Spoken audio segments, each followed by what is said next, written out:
Bryant-Denny Stadium in Tuscaloosa, Alabama, the site today as the Crimson Tide puts a 16-game home win streak on the line, welcoming Middle Tennessee State.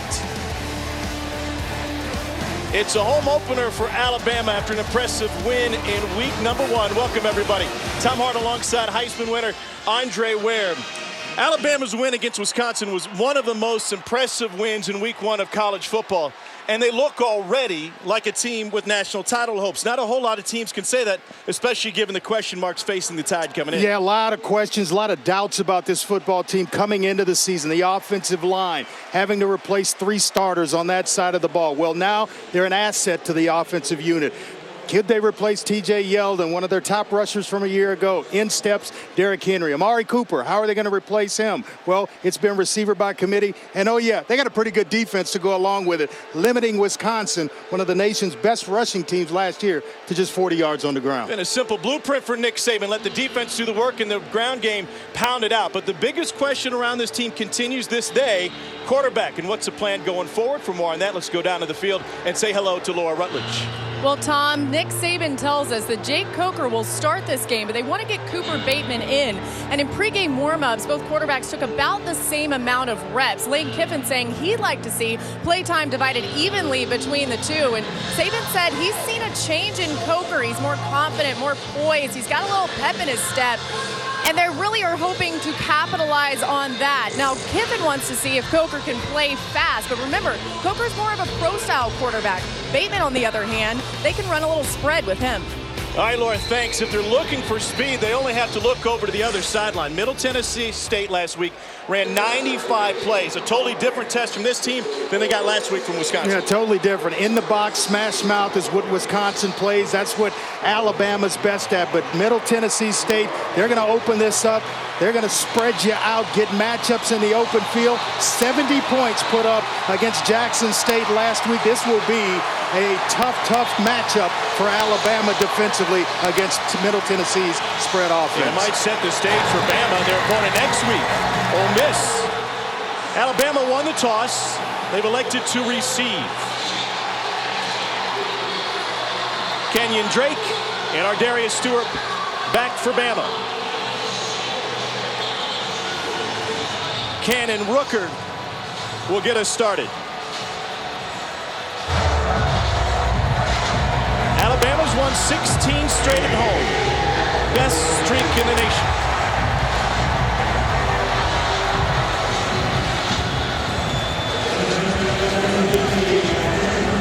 Tom, Middle Tennessee going to face the bulldozer in Derrick Henry right out the gate.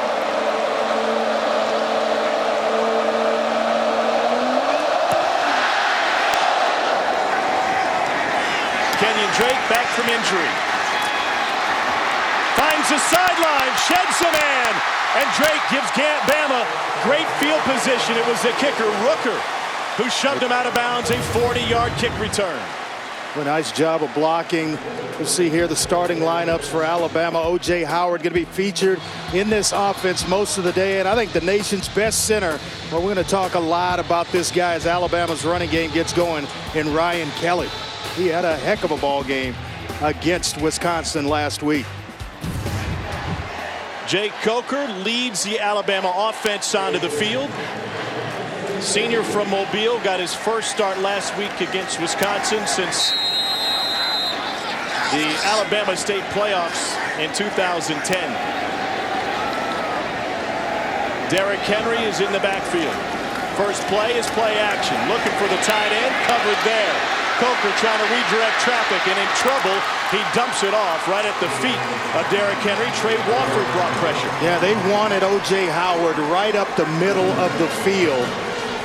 And Middle Tennessee did a nice job. Low play action, and they want to release the tight end out and up the middle of the formation. We just talked about it. Want to feature him throughout this ball game. So 2nd and 10. Coker lets it go out to Stewart.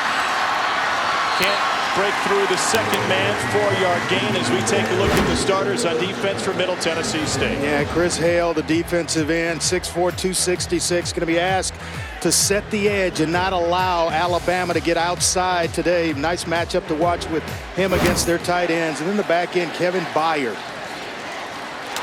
Incomplete on 3rd and 6. Byard's kind of that quarterback of the secondary. Good leadership, 5'11", 215 pounds, a 5th-year senior. Gets everybody lined up on the back end, and right out of the gate, Middle Tennessee passes the test on the first possession defensively. Byard making a school record 39th consecutive start today. J.K. Scott was the best punter in college football last year. A couple of wobblers last week, trying to get off to a good start. Catch taken at the 18. And Ed Batiste takes it out to the 23-yard line. 35-yard punt, 5-yard return. Here are the starters for Middle on offense. Yeah, Jordan Parker, he gets to start today over Shane Tucker. Big bruising type back. They feel they need some punch back there, going with a little bit bigger back today. And Ed Batiste is an exciting play waiting to happen. Dynamic with the ball in his hands from my area, Houston. Right out Fresno, Texas, Hightower High School. I paid plenty of property tax to that school district. You're just doing your share. Brent Stockstill, first-year starter. He's a coach's son at quarterback. He's a 3rd-year freshman. They gray-shirted him his first year. He's a lefty, and he gets it out to the flat, complete to Christian Collis. And Collis lost the football. Was he down or not? They say Alabama has recovered. Well, and that's the matchup they wanted. Receiver against linebacker. And just reaching in there, they've been Geno Smith.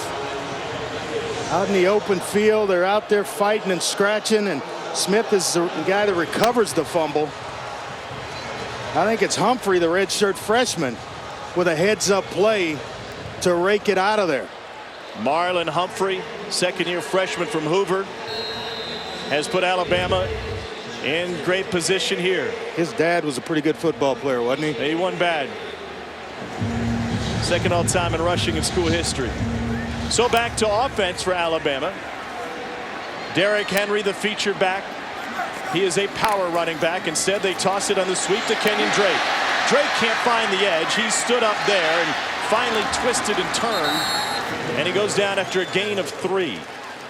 Oh, what a nice block by Derrick Henry. Unselfish player working against Jared Singletary, the corner, who's trying to come up in run support at 5'8", 175, working against 6'3", 245. I mean, that's just outstanding. Alabama will run some pistol this season. Not here with Coker under center and Henry deep. Here's a handoff to number 2. Hit in the backfield. Nothing doing there. And he's able to pick up 3 on a physical run. Stephen Rhodes, a former Marine, first man to hit him. He's a great story, Rhodes. Rhodes spent 5 years in the active service. He was a sergeant. And the NCAA at the beginning of last season wanted him to sit out another year because he played pickup football overseas. He appealed, so did the school. They got him on the field immediately. This is a kid, when he graduated high school in Antioch, Tennessee, went to work at the Nissan plant. Now he's playing against Alabama at Bryant-Denny Stadium. Richard Mullaney with the catch and a dive forward for a first down for the Oregon State transfer, a pickup of 7. Boy, just been a model of consistency, and he outflanks the defense. Easy throw for Jacob Coker. Watch here, 16 gets outside, and it's just give it to him right now. A little late, actually, with the throw. He actually may have had enough room to turn up and make a challenge towards the end zone if he'd gotten it in his hands a little bit faster. They're going trips to the top of the formation. Out that way. This is Robert Foster. He's got room. And he wins the foot race for a 19-yard touchdown. And Alabama strikes first.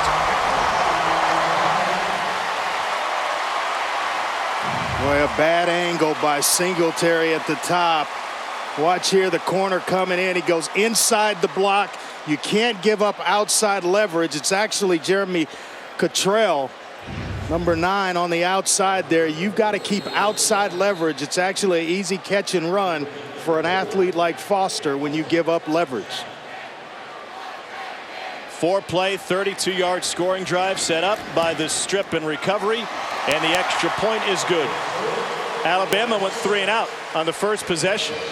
Able to bounce back thanks to the defensive takeaway, working on his short field, and an extra gear for Robert Foster. Bama is in front 7-0.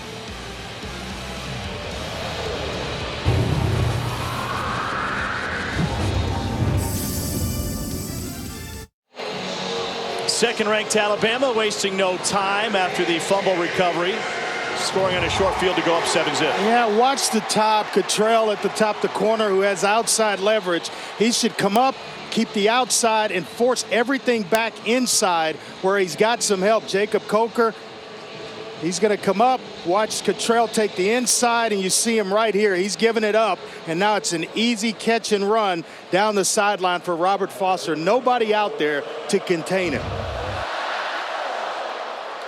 Short kick taken on a hop by Jeremiah Bryson. Bryson gets crunched at the 25-yard line. Let's take a look at the starters for Alabama on the defensive side of the football, dominating once again. Yeah, Cyrus Jones, arguably their best cover man. They'll be tested today on the outside. Marlon Humphrey, a redshirt freshman that the coaching staff, they're raving about already, Tom. He's made a play in this ball game, forcing a fumble, and that led to an Alabama touchdown. They open in nickel. We'll see a lot of nickel from Alabama today. Nick Saban estimates they played 70 to 80% nickel last year. This no huddle spread attack for Middle Tennessee, and a handoff on first down to Jordan Parker, and he picks up 4 yards. Another change that Alabama and Kirby Smart have made defensively against no huddle teams, Andre, is really interesting. In the offseason, they visited with Clemson. They've decided no longer will they stick with just one unit on the field and let the offense dictate to them personnel groupings. Nice completion and a fine move by Richie James for a first down. Yeah, this is also, you know, in that self-scouting that they did this offseason, this is an opportunity to substitute. A first down on the defense's hash mark closest to your sideline, you can get players on and off the field. And they certainly have plenty of depth. Here's Parker again. And Parker bear hugged by Ashawn Robinson and company. Reuben Foster in on the tackle for Alabama. The depth for Alabama defensively really relies in that front 3 or 4, depending on what front they show. Yeah, it really is. Really strength on strength. The front 7 for Alabama, and then Middle Tennessee returned 4 offensive line starters. Should be able to protect Brent Stockstill most of this football game. 2nd and 9 for the Blue Raiders. Stockstill over the middle, complete. There's a first down to Richie James, and that's an area of concern for Alabama, the crossing routes in their man coverage. They will live with that all day long. Middle Tennessee with Richie James matched against Reggie Ragland. Coach, my offensive coordinator at Houston, when you spread them out and they try to leave linebackers in the game, they said it was like cows on ice. You know, big guys trying to match up against smaller slot receivers. So Middle Tennessee driving here, back to the ground, and Parker. And a pickup of 3 on first down. Alabama faced a run-heavy Wisconsin team last week. They did a fantastic job over the last 2 seasons. It's more of the same against the rush, but susceptible against the pass. Yeah, this is a defense that gives Kirby Smart, an offense that gives him some headaches. On 2nd and 7, they're running it again, and they've got a first down for Parker, the senior from Lawrenceville, Georgia. Cyrus Jones with the stop after a gain of 9. And I thought it was interesting when we talked to Alabama's coaches yesterday, they were afraid of just this. Middle Tennessee's skill position players better than Wisconsin's. To throw again, trying to get it outside, incomplete, aiming for Ed Batiste. And we saw moments ago Alabama already able to get DJ Petway in the game, defensive sub against a no huddle with Middle Tennessee on the line. And now after the incompletion, they have more time. That name sounds familiar. Brent Stockstill. It is the coach's son. Redshirt freshman, won the job about 10 days before the season started. Completion to Richie James. We've seen him all over the field already. You can tell they've spent a lot of time in the car talking football, you know, at the house talking football. He knows this offense very well, and you see how he's executing here early. Low snap. He scoops it up and has to scramble. Stockstill fires on the run. Incomplete. Coverage downfield from Eddie Jackson. Ed Batiste, the intended receiver for Middle Tennessee. And he's going to kick himself because he had Jordan Parker. Watch the running back, number 6, out here. Watch him as the quarterback starts to go right there. He's wide open. It's an easier throw inside, a closer throw that would have gotten him the first down. So Middle Tennessee will attempt to kick from Cody Clark, a 46-yard attempt on the second possession of the game. Snap and hold were good. The kick's losing air, and it's going to fall short and wide. That's right about the range. When we talked to Coach Stockstill that he trusted Cody Clark. He said 47 yards and in. That's should have had enough distance. Alabama will be back on offense when we return, tied up 7-zip.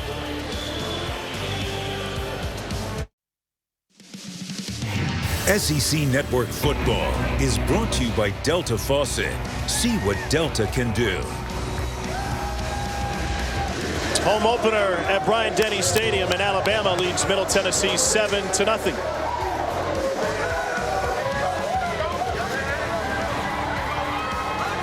Third possession for the Tide upcoming.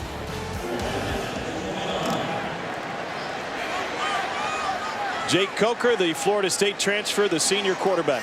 Well, this is when they'd like to run that flat flag drag combination. Swing it to the outside. This is Stewart. And he gets dragged down from behind after gain of 8. Laura? Well, Tom, Kenyon Drake, of course, coming back from injury for Alabama, and Saban felt like he was putting a little bit too much pressure on himself last week. Felt like every time he got the ball in his hands, he was trying to run for a touchdown. So he took about 2 or 3 plays, put him on film, sat down with Kenyon, and told him, hey, let the game come to you. Don't force anything.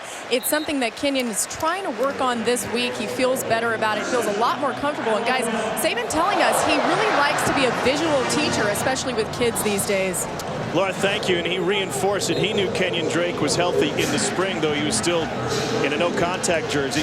How did he know? Saban had the same exact injury in 1972 when he was playing for Don James at Kent State with guys like Jack Lambert and Gary Pinkel. Broke his ankle against Northern Illinois.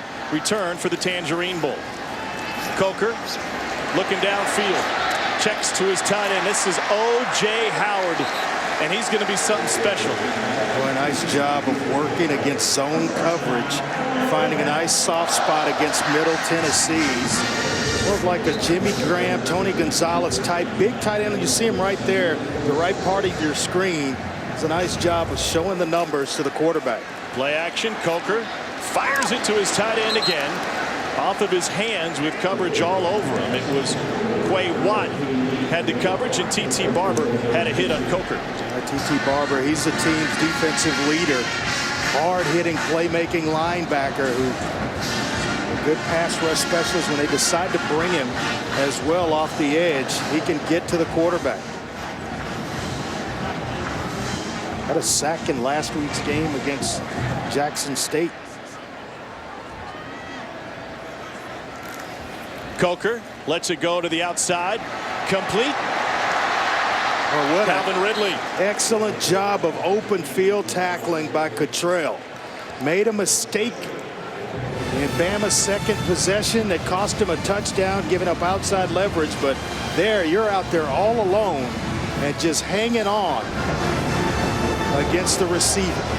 Till help arrives. Alabama 1 of 2 on third down thus far tonight, 5th in the country last season. 3rd and 4, Kenyon Drake in the backfield.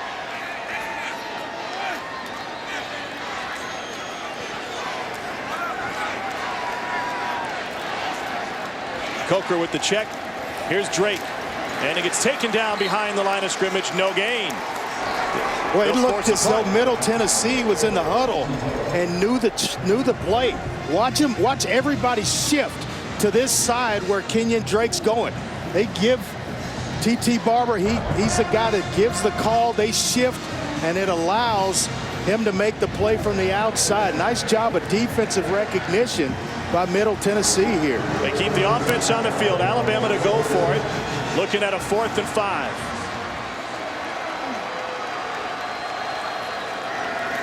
Coker facing a blitz. Pulls it back, lets it go, and finds the bench. Middle Tennessee State forces a turnover on downs. It was the former Marine, Stephen Rhodes, who brought the pressure. Nice job. I tell you, it's like they've been in the huddle of Alabama getting the play call and then knowing what to do. Excellent pressure by Rhodes from the outside. And that pressure forces Alabama to turn it over on downs. Middle Tennessee State back on offense when we return.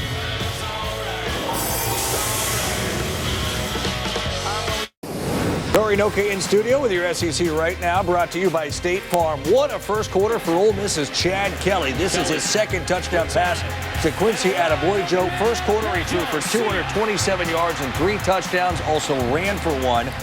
He's led 9 drives this season. They've scored, led 12 drives, guys. They've scored 9 touchdowns on him. He has been spectacular. Thanks, Dari. The first couple of weeks of the season under center for Hugh Freeze. Who feels better about their program today right now, Ole Miss or Auburn? I think Ole Miss definitely. You know, having to replace a quarterback and then Auburn just hanging on in overtime against Jacksonville State. I think there's some concerns down at Auburn right now. Defense couldn't stop the Gamecocks. Shane Tucker in at running back for Middle Tennessee State. His first tote, and he tries to go over the right side, picks up 2.5. Certainly does it a little bit differently. Shane Tucker, kind of that all-around back that can do everything. Run the football. He's a good pass protector. Excellent receiver out of the backfield. And I mentioned Jordan Parker, who actually started the game. A bigger back, more downhill type runner. Got a nice combination and mix with the two of them. And they split Tucker out wide. This is 5 wide, empty backfield, no huddle for Middle Tennessee. Another bobbled snap. Stockstill able to regather. Who's open? Anybody? Nobody. Incomplete. Batiste got his hands on it, but was out of bounds. A couple of bad snaps from Josh Chester, the center. Watch right in the middle. He had to feel one the previous possession as well and do a nice job of escaping to his left. Here he gets pressure because of the snap, disrupts the entire timing of the play. Chester's going to have to tighten that baby up a little bit. Fourth-year junior from Warner Robins, Georgia. Brent Stockstill, redshirt freshman from Murfreesboro, looking to throw to the outside and complete. What nice throw and catch. Christian Collis with the hands. Marlon Humphrey on the coverage, gain of 8. And I don't think Humphrey could have been in any better coverage. I mean, he is tight to the receiver here. I mean, just right there. What a throw by the redshirt freshman Brent Stockstill to move the chains from Middle Tennessee.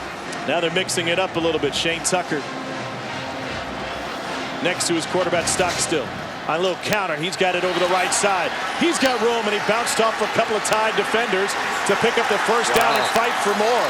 He took Marlon Humphrey with him for the final 5 yards of a 13-yard gain. Kind of felt like Alabama stole some of the momentum from Middle Tennessee after the fumble and the recovery. Went down and put a touchdown in the end zone. And then here, a stop from the defense of Middle Tennessee. And now the offense on the move. We're getting a little mojo back on offense here. We had a formation. 5 players in the backfield on the offense. 5-yard penalty from the previous spot. Replay first down. Mark Curls, our white hat this afternoon. That might send that mojo spiraling in the other direction. Get a run like that in an effort. Look at the line up here, and it's the tackle that's off the ball that gets popped for. Going to be a little bit closer to the ball in the line of scrimmage. And really, no reason for it. It's a running play. So he's trying to make it, I guess, look like pass where you get the run past the defensive end of that side up the field. Middle is without starting guard Darius Johnson, who had been at tackle last year. Remember, a left-handed quarterback. The real value lies at right tackle. Design quarterback run, Stockstill with the fake, and he's able to scramble for 4.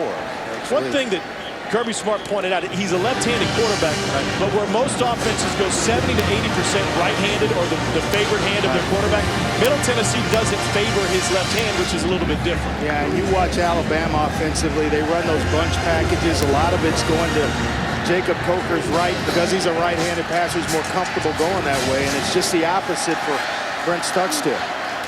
This is Tucker. He's got room and takes a lick as he takes it to the 40. Reggie Ragland, the senior, who returned for his senior year, in on the tackle.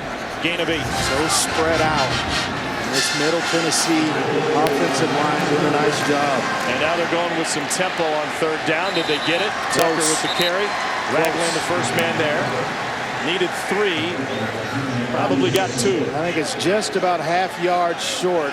And this is no decision. No decision here for Rick Stockstill. He's got to go for it. And they're going to get the snap off early. Tucker's got it. And he may have snuck through. It's right just past the 36, which should give him enough for the first down. Yeah, definitely a first down here. Bama trying to commit more defenders inside the box there. Knew the run was coming with Tucker, and he had a nice push up front. Jalen Hunter, the left guard, Josh Chester, the center, able to move Bama off the ball to convert the first down. Corey McCarron, AJ's little brother, now on the field for Middle Tennessee State. The Bama transfer at 1 fullback, and he's able to create a little bit of a seam that time for Shane Tucker. Pickup of 4. One thing Nick Saban pointed out to us yesterday, these Conference USA teams, speaking generally, have great skill position players. Their weakness is typically depth. The lack of depth doesn't show up in week 2. That shows up midway through the season. Yeah, and he was very complimentary in Middle Tennessee State, as we mentioned earlier. Their skill players, he felt like, were better than Wisconsin's. And then you throw in 4 offensive line starters returning, a lot of experience. Here's Tucker again, and he gets waylaid for no gain. It felt like as well, Tom, that later in the game, the depth of Alabama being able to substitute, maybe not by per play as they're doing right here, actually substituting players in as Middle Tennessee substitutes, but later in a game, being able to keep fresh players on the field will certainly help them out. Some question marks for Alabama, making sure they have the right personnel on the field. Uncovered there for a long time. Stock still looking that way on the slant. It's complete. First down for Middle Tennessee, Ed Batiste. Boy, a lot of room, late to get over there is Geno Smith. And you love a safety working against Batiste. In the open field, watch the slant route, going to come right into your screen. And a nice job setting him outside, coming underneath. The timing of the throw, perfect. 11th play of the drive for Middle Tennessee State. Swinging it out to Richie James. Cuts back in when it takes 4 men to bring him down. Well, this play goes because of Lucas Hamilton, number 88, threw a nice block for Richie James to free him up and let him work in some space. And nice rhythm right now by Middle Tennessee State. Hand off to Bryson, cuts back, gets spun around and dropped. Jaron Reed was the man who nearly took Bryson's head off. No gain. Yeah, and he's the specialist. When they get down inside the red zone, they go away from Parker and Tucker. They go to Bryson, solid inside runner, and they'll use him in short yardage and goal line situations. 5'8", just 192 pounds, but boy, he runs tough. 3rd and 1. Like there's someone missing, waiting on a receiver to come in. They got to use a timeout. Well, 12 seconds. They still had plenty of time, but I absolutely agree with you. It's too critical of a situation to rush the play, take the timeout, and then get things settled down, get the right play called in. Alabama with a touchdown lead here in the first quarter in Tuscaloosa.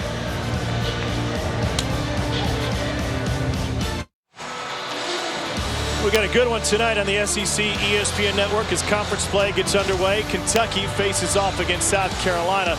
Live from Columbia at 7:30, exclusively on the SEC ESPN Network and streaming live at home or on the go on Watch ESPN. Kentucky scored 21 in the 4th quarter last year. To beat South Carolina at Commonwealth Stadium, it'll be a different story on the road. Brent and Jesse with that call tonight. Should be a good one, though. 13th play of the drive. It's 3rd and 1. Yeah, everybody spread out, 5 in the box here. They look to run the football. Tucker takes the snap. Design misdirection, lost the football. Alabama's got it for the 2nd time. Never liked when teams get cute down on this end of the field, and you know how important momentum is on the road. 2 turnovers. They go away from Stockstill, who handles the ball on an every down basis. gets cute with Tucker, and it cost him a turnover. And they've already had 2 bad snaps today. Yep. You see here, moving out of the way, they're going to get cute, snap it directly. He acts as though he doesn't know what's going on, trying to fool the defense, but he forgets to secure the snap. And actually, credit Josh Chester, put it right in his breadbasket with a snap. No reason for missing that one.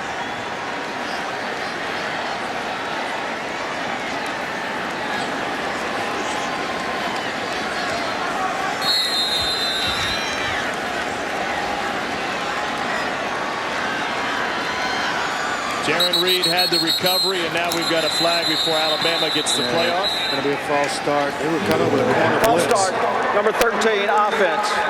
Half the distance to the goal. Correction, 5-yard penalty. Still first down. Yeah, Jared Singletary was coming off the corner, working right here. You see him coming off the corner right there. Just a flinch by Adarius Stewart. Officials, that one's hard to miss. One of the questions that Lane Kiffin has about Jake Coker, he talked to us about yesterday, is when we go fast, how will he play?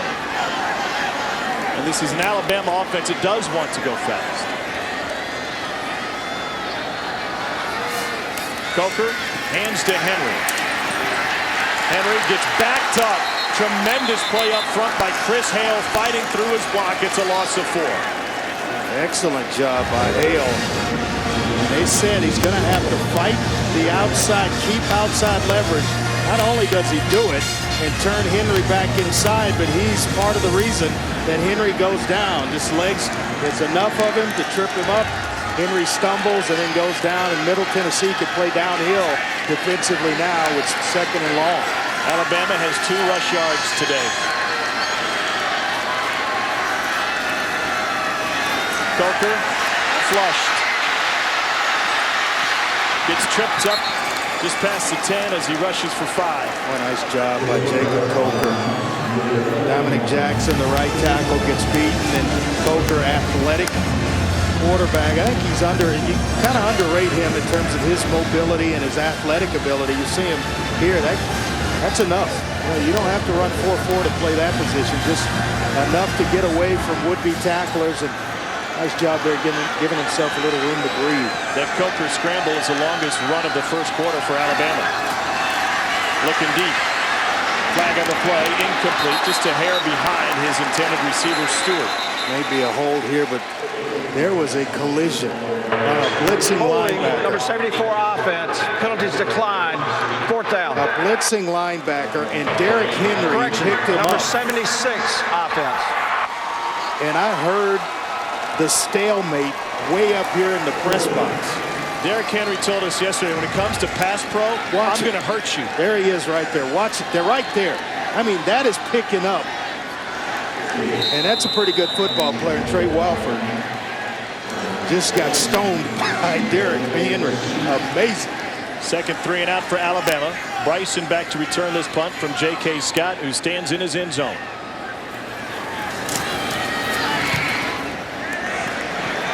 High but short. And it's taken on the logo by Bryson.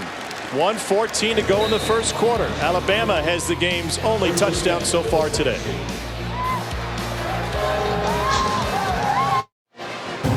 Solid game last week for Alabama. Different story here at home today. Yeah, Middle Tennessee, a miscue here. Bad snap, a fumble that led to a touchdown early. Bad snap again on the ground. Stockstill gets crushed out, and then here, an opportunity to put points on the board. They get cute with a direct snap to Shane Tucker. He puts it on the board, but the defense bails out Middle Tennessee once again. 1 touchdown off with those 2 turnovers for Alabama. They scored on the first one. Right there in the slot. Uncovered, and you got a linebacker out there on it. That's where I'm looking if I'm Brent Stockstill right now.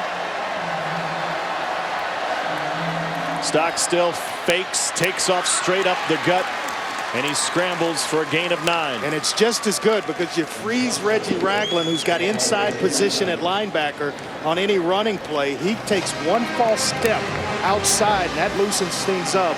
for Brent Stockstill in the quarterback run.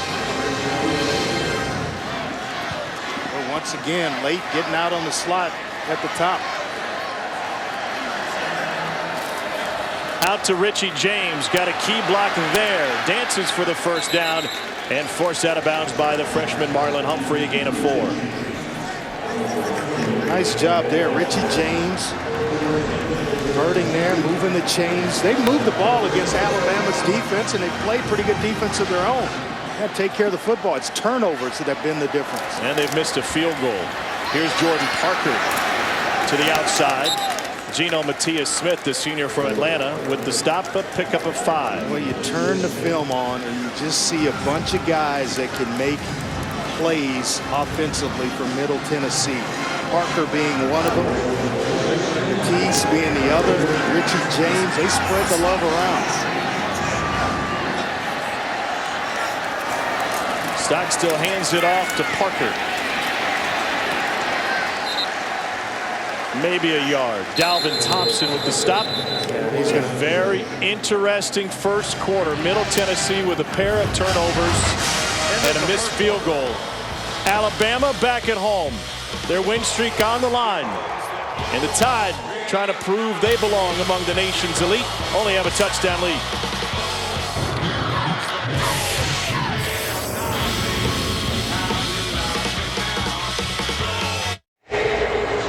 Slow start in this one. Number 2 Alabama with a touchdown lead against Middle Tennessee State. Middle Tennessee has nearly doubled up Alabama in terms of total yards here through 1 quarter of play, but 2 turnovers and a missed field goal the difference. They just about doubled them up in plays run as well, which is why Alabama unable to have the offensive output they had a week ago. 27 plays to just 17, and only 11 have been run by Alabama since the touchdown drive, which took just 4 plays. Stockstill to throw on 3rd and 5. Over the middle, complete, and a first down for Terry Pettis, a former wide receiver, now a tight end. Caught it behind the sticks, ended up with an 8-yard gain. Yeah, and he's their receiving tight end, a 2-year starter. You'll see him here, patient on the rub. They cross in the middle, they allow for the rub. That got him open, and Stockstill working the pocket. There's a nice completion over the middle to pick up the first down. Totally different than what Alabama saw last week against Wisconsin. Here's Shane Tucker. He gets slammed to the ground for a loss of a yard. There's that man, Ashawn Robinson. So much production in 2013 when he had 5.5 sacks. Had one last year. 49 tackles though, coming off the edge of playing defensive end. Preseason first team All-SEC. Extra defensive back on for Alabama. They'll be there 90% of the time today. Down the sideline. Too much. Cyrus Jones with the coverage on Batiste. Yeah, you get one-on-one coverage at the top. Got to take a shot. Just to wake Cyrus Jones up, keep him involved in the game. Nice defensive play on the back end by number 5. Second team All-SEC last year.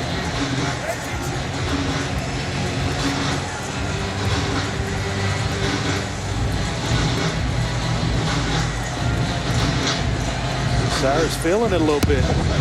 Nelson, receiver, number 84, downfield was covered up.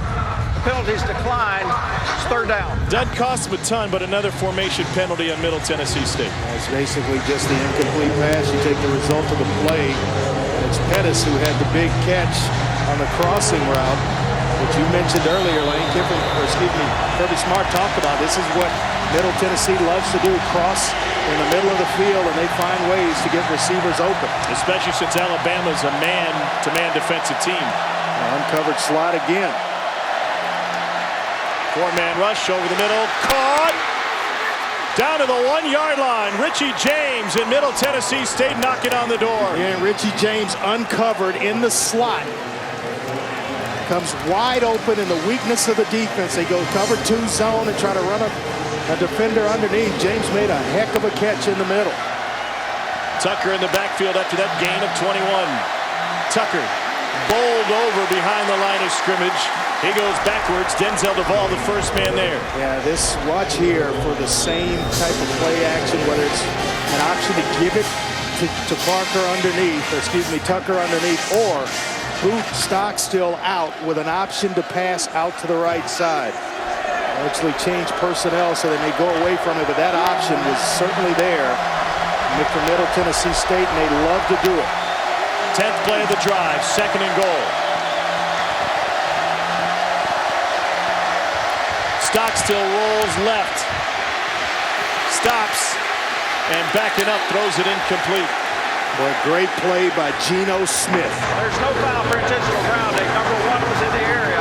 3rd down. And 24 working on the outside, did not leave his pass responsibilities to bite on the play fake by Stockstill.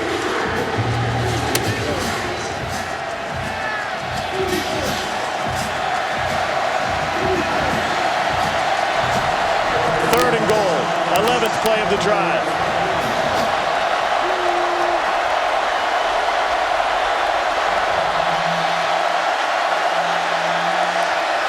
Looking at Tucker. Now back to the right side and batted incomplete. It was Reuben Foster in the coverage for Alabama. Yeah, on the road here, you got to take the points. Can't come away empty-handed and let Alabama steal all the momentum. But just watch the wheel route. This is another element of what they like to do in the passing game. They'll try to wheel the back up the sideline, and it gets covered up. So a 20-yard attempt by Cody Clark. Last year's numbers for Clark, and he punches this one through. He had 10 extra points against Jackson State last week. That one basically an extra point. Middle Tennessee is on the board. We got a game in Tuscaloosa.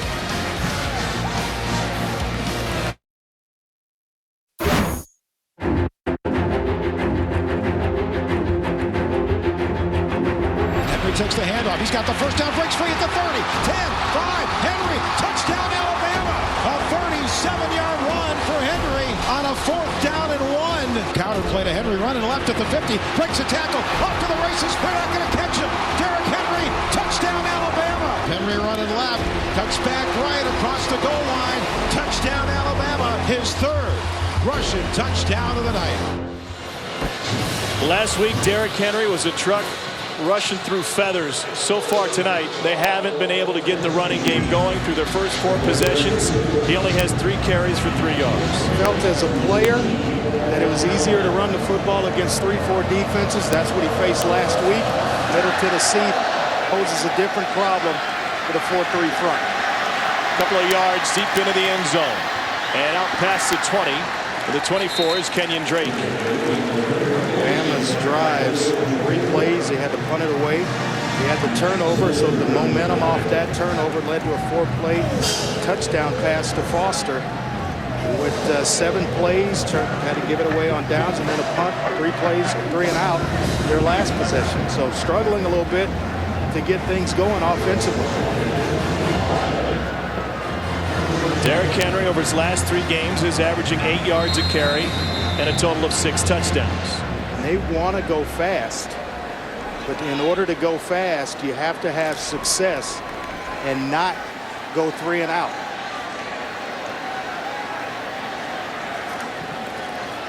Play action to Henry. Coker looking. Complete. There's the tight end, O.J. Howard, and he's free. Inside the 30. Nice job of waiting out O.J. Howard.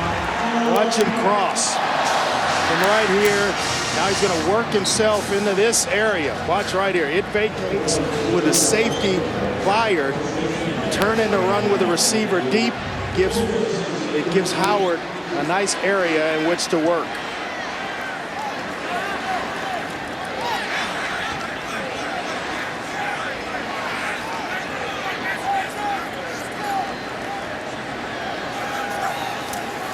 Still not going to Henry. Trying to go deep here.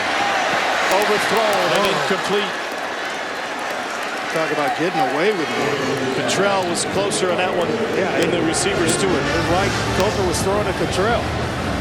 He throws it inside. That's the mistake. If he's high and trying to work out inside and out, you throw it Right here, he gives the move inside. Now just sit him down with the football. You can tell by a receiver's body language if he's trying to get by the defender or if he's allowing the defender to stay on top. There, Stewart was allowing Cottrell to stay on top. Now 2nd and 10. Late adjustment from Lane Kiffin. Here's Henry in a big hole. First down for Alabama. Pickup of 12. Longest run of the day for the Tide. Sometimes you just have to force the issue. Keep going to it. And he's big enough where you keep knocking on the door a few times. Eventually, it's going to kick in. And Derrick Henry right there. Nice job of cutting back to the outside to pick up some additional yards.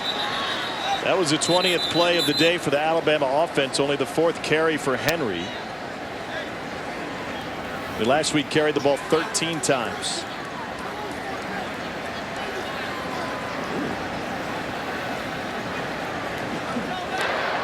The down indicator is broken. Will be replaced. They can't get the down indicator off of 2. You got a guy running all the way around. He just ought to take the short route and go right across. That's right. We're all waiting on him, right? Just cut across. Yeah. We're waiting on you. Just stay on that side. There you go.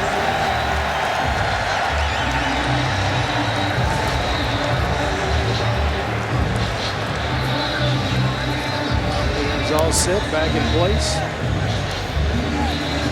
Let's play some football. It seems as though they've got to find a rhythm, and maybe the pass to O.J. Howard is going to jumpstart this Alabama offense. A nice catch, a nice run with Henry mixing the pass with a run. Out of the pistol now for the 2nd time today. Henry breaks through a shoestring tackle and picks up 6. One of the reasons Lane Kiffin wants to run more pistol is to get Henry going downhill. Yeah, that's kind of what it is. You're still allowed to take a gun snap, but then you can put the running back right behind the quarterback and you still get downhill type runs with Henry. Henry again.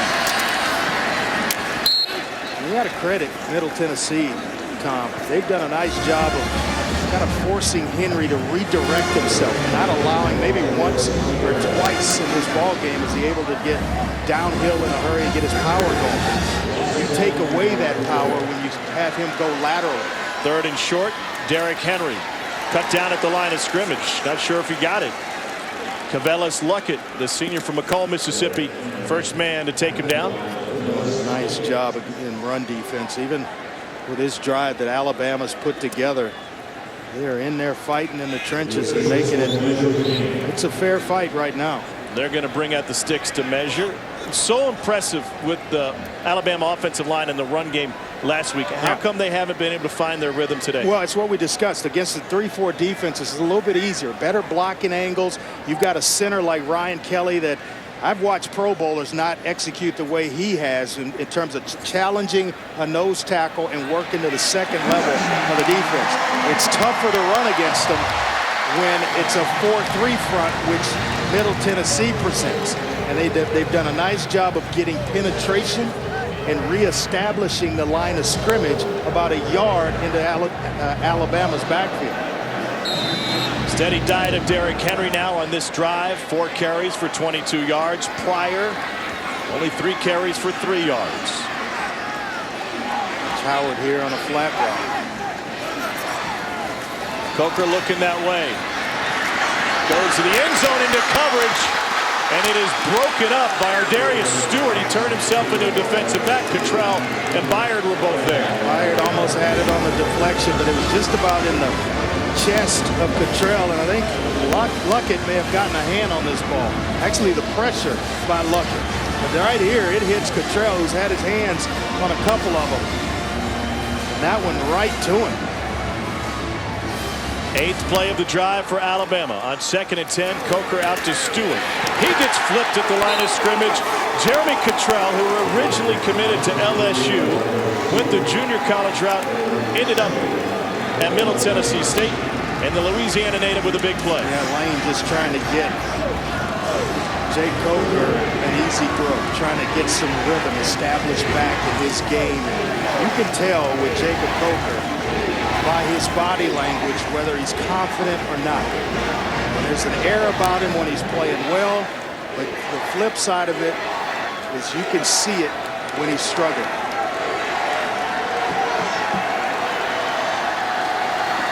Play clock at 4.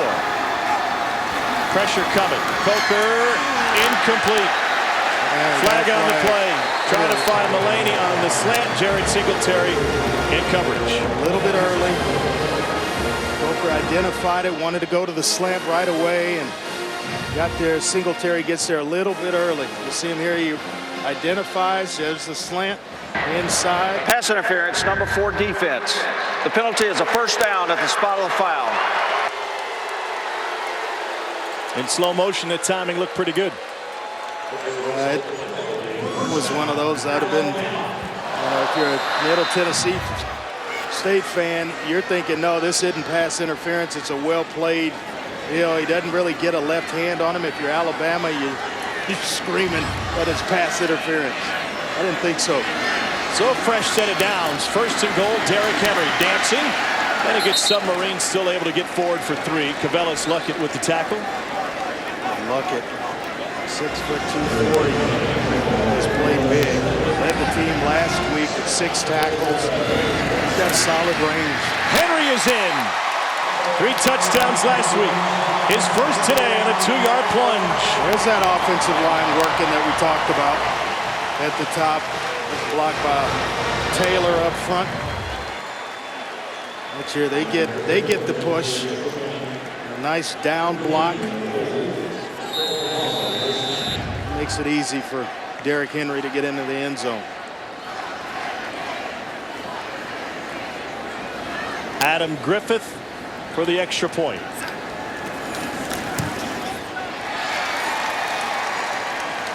Well, they turned it over to Derrick Henry on that drive, and he didn't disappoint. Henry, after carrying the workload to get him down in the end zone, takes it the rest of the way.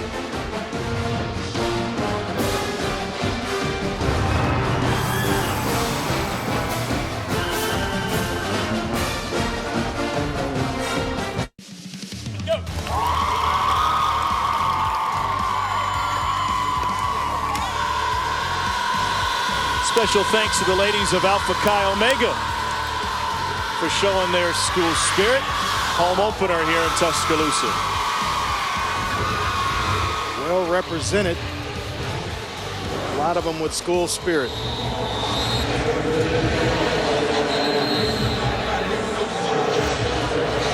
(14-3) Alabama with the lead.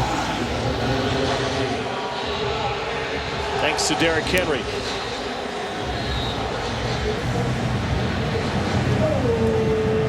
Jared Singletary and Jeremiah Bryson back to receive. Alabama's got to hold it after the ball blew off the tee a moment ago. And that one drilled through the back of the end zone. Let's check in with Laura.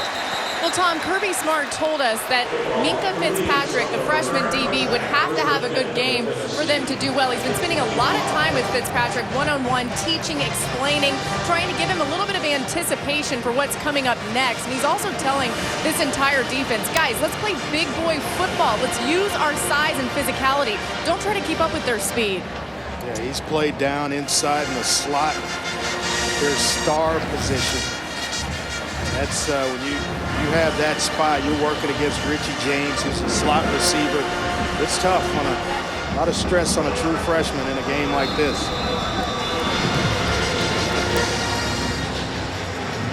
Stock still 10 of 16 for 99 yards through the air so far today. And play action trying to set up the screen. They do so. And a nice gain to Richie James. One of the other things interested about the freshmen that see the field for Alabama, Nick Saban told us yesterday, he said, we get together as a staff at the end of camp, and it's basically like the same meetings you have in the NFL putting together your roster. We decide then who are the guys who are going to contribute this season. Maybe not the guys who are ready to go week 1 and might mature week 5, 6, or 7.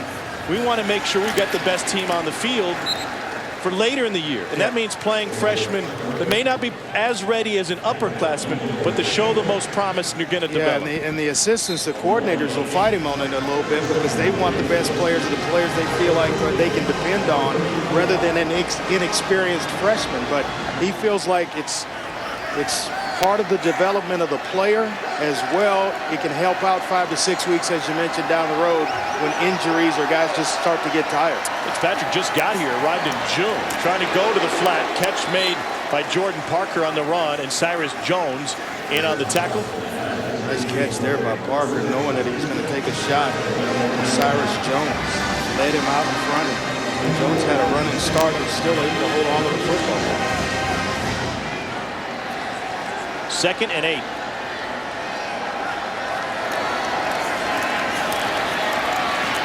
Flicked over the middle, coverage by Ragland, trying to get it into the hands of Richie James. Marmy Foster. He had what he wanted with Foster. He just got to sit in there, with a matchup against Foster, working against Richie James. You want that all day if you're Stockstill.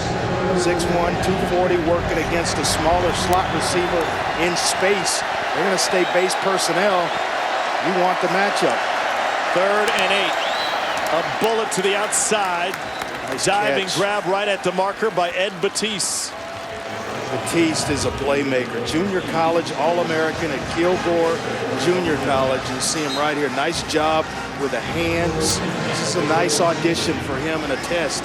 Playing against some guys that are going to go early in the draft. An opportunity for some scouts to see him play against some of the best here at Alabama. They want to get him 8 to 10 touches a game. Thus far, Batiste 2 catches for 19 yards.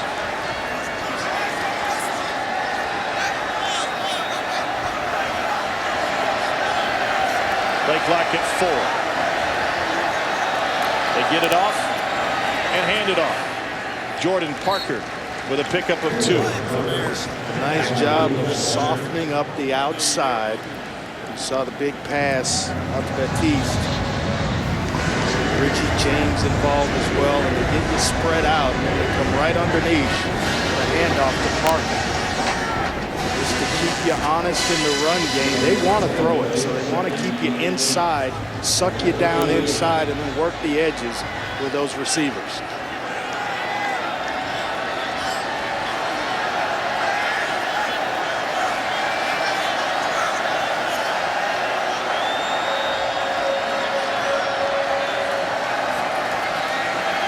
Batted away at the line of scrimmage.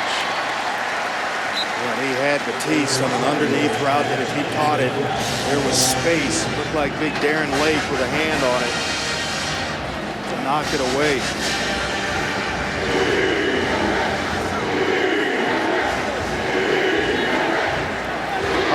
Yards in the first quarter for the Blue Raiders.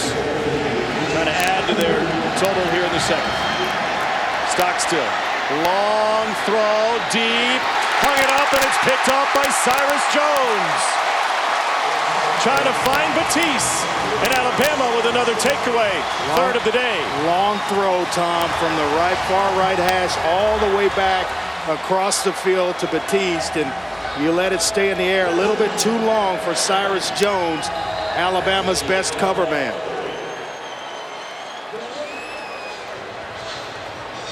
Cyrus Jones, preseason first-team All-SEC selection. The former wide receiver made the switch, but still has the great hands. Jones with Bama's 3rd takeaway, and Alabama back on offense.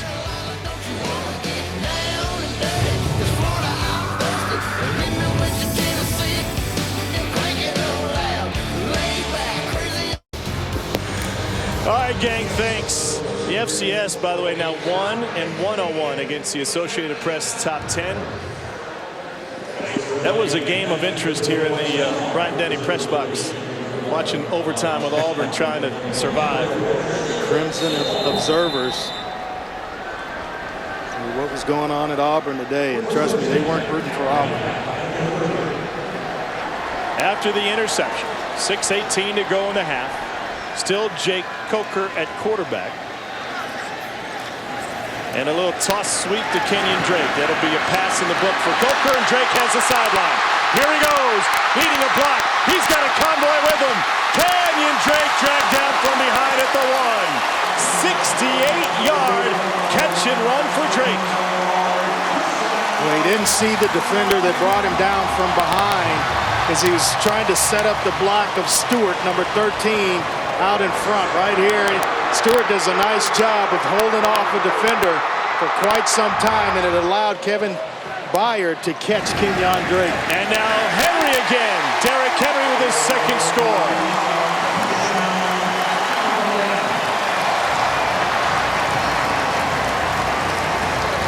Big play by Kenyon Drake, a healthy Kenyon Drake, back at that 4.4 speed.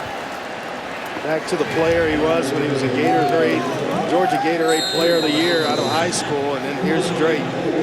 His job here, Henry, just securing the edge, getting in the end zone. 2 plays, covers 70 yards in just 24 seconds. Alabama, after the long run by Drake, got to the ball in a hurry, and they got it to Drake quickly, or got it to Henry, quickly. But it all set up by the interception, and then this. Yeah, a little flip as he's coming in motion. They do a nice job, good kick out block there, and then it's off to the races. Ladarius Stewart's out in front along with Foster throwing blocks, fighting, and then that allowed Drake to get caught from behind. And here, a couple of nice blocks by big Cam Robinson. Being the first and most important that gave Derrick Henry the edge. Alabama today has scored on each of its last 2 possessions. After 2 punts, a turnover on downs on 3 of its first 4. Boy, Drake reminds me of a larger Darren Sproles. I think he can play that role in the NFL, where he's a return man, a punt returner, kick returner. He's excellent out of the backfield, and then you put him in a game and you do things like that with him. You know, imagine him in Philly's offense with Chip Kelly. Chip, if you're listening. Here's Bryson from just outside the end zone. Nice return out to the 30. ESPN College Football. Stream every game live at home or on the go. Simply download the Watch ESPN app or visit watchespn.com. Lane Kiffin imagines Drake as a Reggie Bush type. Yeah, I think it's just a larger Sproles in the way that they use, and that's a good comparison as well. But he's got wheels, he's got shiftiness, he can make you miss. And then the only reason why he was caught there is he's waiting on a block from Stewart to set itself, and then he's going to walk in the end zone. That was a pass, the completion to Drake on that little touch pass. Turnovers, the story for Middle Tennessee. Out to the edge, and Christian Collis. Gain of 3. Marlon Humphrey, the freshman from Hoover. Bobby Humphrey's son with the stop. Ellis had a nice game last week. 3 catches for 42 yards. Nice camp, and it really carried over into the season. It looks like he may have a shoulder injury here. Well, he's been fighting injuries over the last couple of years. A senior from Opelika. And he'll visit with the athletic training staff. Hate to see that. 2nd and 7. Stockstill rolling to his strong side. Surveys, throws across his body and incomplete. Oh, you got to catch that one. A little bit of first down for Terry Pettis. Not an easy catch, but still, to move the chains in a ball game like this, teams down, you need to make plays and help out a quarterback. It's on the move. This is one you got to have. There's a nice job right there. Sit, find an open area, and just catch it. Just come back to it and catch it.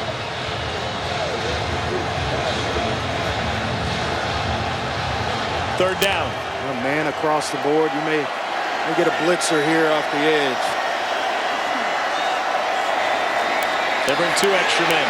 Pass is complete in traffic. Humphrey had the coverage on Ducksworth. And it's ruled incomplete by the back judge. The official nearest had it was an incomplete pass. Ducksworth in the game for Collis. See if he completed the action. He did not. Nope. You see the ball come out right there. Excellent call by the back judge.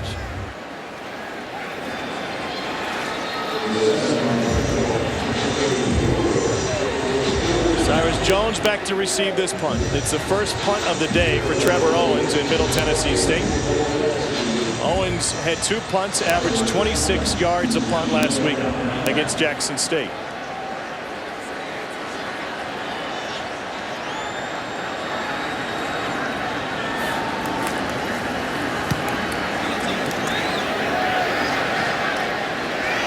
Jones will field it after a couple of hops and takes it out to the 38. Defender came in late. We've got a flag, extra yardage for Alabama. Well, just mistakes by Middle Tennessee. Turnovers, penalties. On the road, you have to avoid those things. And they played a clean game last week against Jackson State. Only 1 penalty in the ball After game. the runner was down, personal foul, late hit, number 98 kicking team. 15-yard penalty from the end of the run. First down. 4:49 to go in the second.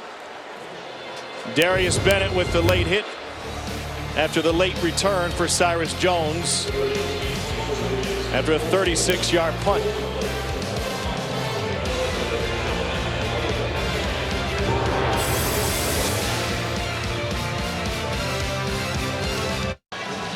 .449 to go in the second quarter. Alabama now imposing its will on Middle Tennessee, especially with that punishing ground game.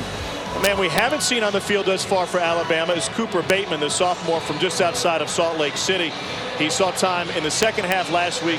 Lane Kiffin told Laura before the game today he wanted about equal snaps for Bateman and Coker, but they haven't gone there just yet. Why do you think that is? Well, I think they want to see Jacob Coker in meaningful, a tight game type atmosphere, and he struggled a little bit early. He seems to have found a rhythm, so they're trying to let him play through some things, and I don't think you get that if you put Cooper Bateman in the game right now. You don't see what you have in Jacob Coker. It actually could be, it could go the other way on you because Coker could take it as I'm struggling and I've been pulled. So he needs the tough snaps. He needs to be in when the game is close. Nick Saban saw that confidence from Jake Coker this week in practice. Derrick Henry talked to us about it. And so you'd hate to pop a hole in that balloon. Before the delay, first charge timeout, Alabama. 30-second timeout.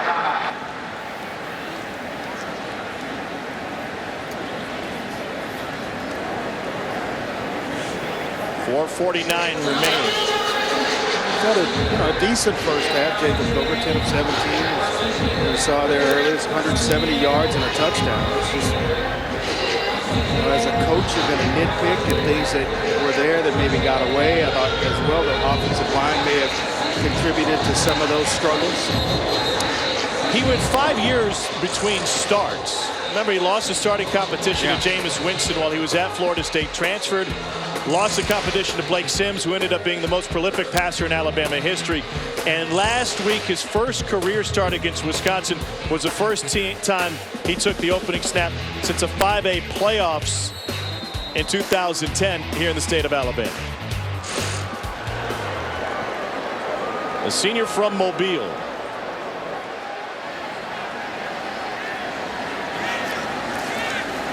On play action, looking way deep, and he dials long distance, overthrew it. It is ruled incomplete.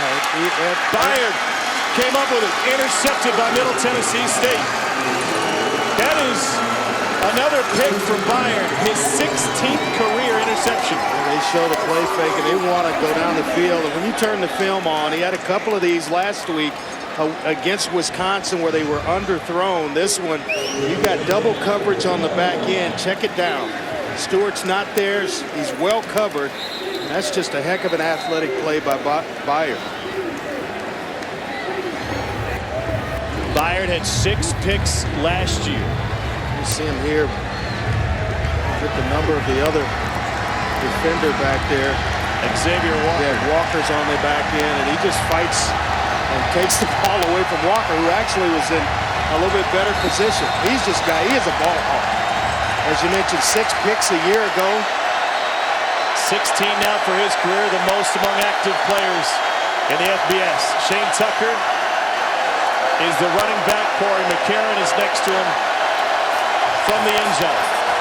This is where tough break. They didn't get the touchback. I like the shot up here to Batiste.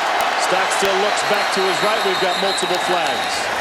They drop out and show a man look, press man. Before the snap, ball start. Number 54 offense. Half the distance to the goal. Still first down. Jalen Hunter, the left guard, watch him flinch right here. Just got out a little bit early. In Alabama, they can play downhill. It's almost like a punt. You don't want to see that type of turnover, but if you're going to throw an interception, it's okay. You can come back from this one because it actually pins Middle Tennessee, and if you can get off the field, you're going to get some pretty good field position. To the outside, great hands by Rod Ducksworth, the junior from Taylorsville, Mississippi. Gain of 70. He's a two-year starter behind Collis. Collis came in junior college, a two-year starter. He's a sophomore, had 50 receptions for over 850 yards and averaged about 17 yards a catch at Jones County Junior College. Alabama able to get some subs in against the no huddle.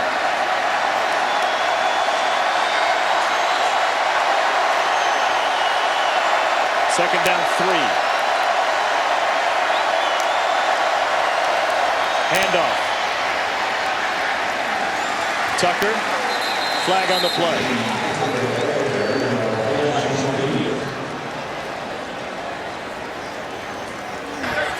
Illegal formation. 5 in the backfield on the offense.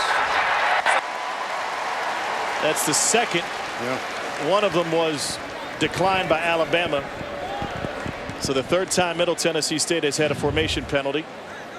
You'll see at the penalties tackle, decline. right at the top again, off the line of scrimmage. He's in the backfield. Got to have him up, and he's trying to get a jump start. Make it look like pass when you're running the football, and both times he's been caught that way. They've run the football. True freshman Chandler Brewer.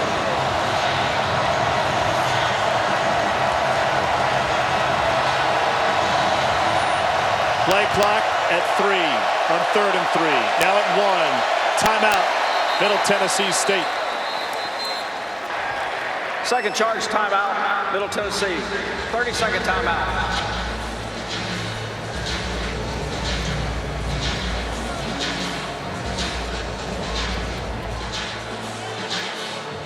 So they'll talk about it with 3:29 to go. This is a big play for Middle Tennessee State to try and keep the ball out of Alabama's hands before the end of the half.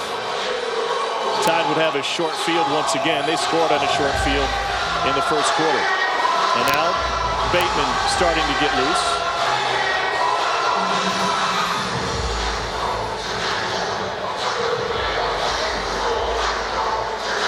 Alabama will look differently with Cooper Bateman at the controls. Lane Kiffin was telling us yesterday his measurables, his 40 time, his shuttle run, nearly identical to Blake Sims. And he allows them to go fast. You know, he's that quarterback that you can put him in the spread. He's got 4.5 speed. Actually spent some time at receiver because he's so athletic this spring. But nice game last week in limited playing time, going 7 of 8 for 51 yards and about an 87% completion percentage. 3rd and 3 out of the timeout. Trips to the left for the southpaw Stockstill. They're showing pressure from the top. Here it comes. And they run right into the pressure. Denzel Duvall came on the blitz and ran into Shane Tucker. No gain. Nice job. You can see Duvall creeping in from outside. He's out over a slot, and he's coming at 6'2", 252. He's not going to defend or play pass defense against a slot.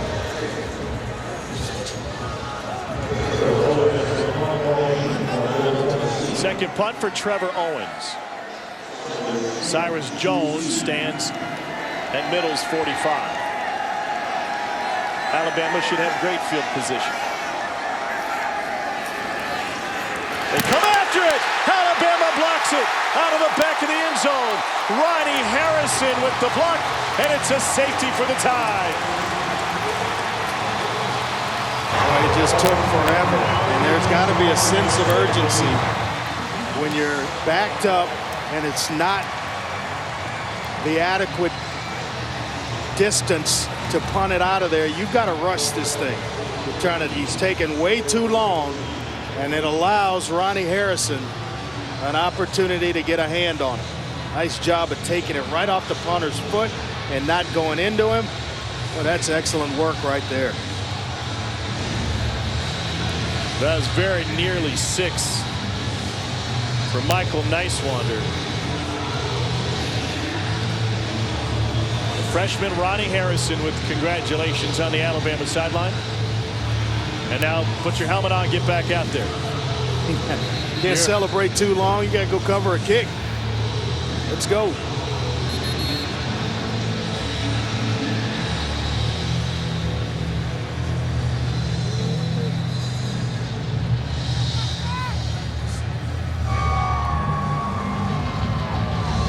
So now Trevor Owens, who just had his punt blocked, will come out for the free kick for Middle Tennessee.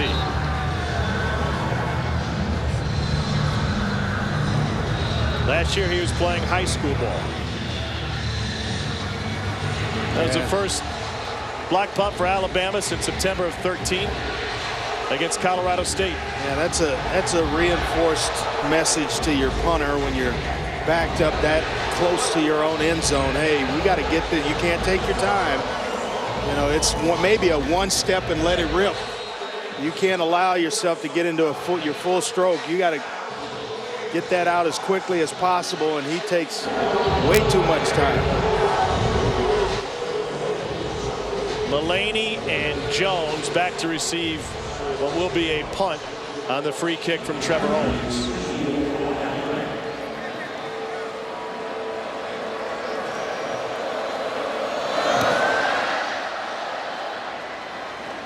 Mullaney from the 35. Here he goes to midfield. And with 2:34 to go, Jake Coker will return for this Alabama offense. Yeah, wanted to see this offense go fast. Struggled in the first half a little bit. Way out wide into double coverage. Trying to go deep. The first deep shot almost right to Cottrell. Into double coverage here. He's lucky not to get that one picked, and then going deep. This is the one that Byard actually came up with the interception. Got to be a little bit more consistent at that position if you're Jacob Coker. Laura? Kiffin getting in Coker's face and saying you can't force it. If the play isn't there, don't try to make the throw. He's been really on him over these last few minutes, guys. We'll have to see how he can do right here. Kenyon Drake in the backfield now for Alabama. Both quarterbacks missed on a couple of deep balls last week against Wisconsin. Both Coker and Bateman. The ruling on the field of a fumble is under further review. Oh boy. Huh. That was returned by Richard Mullaney, the Oregon State transfer. Did you see it? I missed that one. I mean, I thought he was well down on the ground. Knee was down, and take a look here. See him cut back inside. Ball's in the wrong hand, and that could lead to it. But I thought his elbow was down. I absolutely agree with you.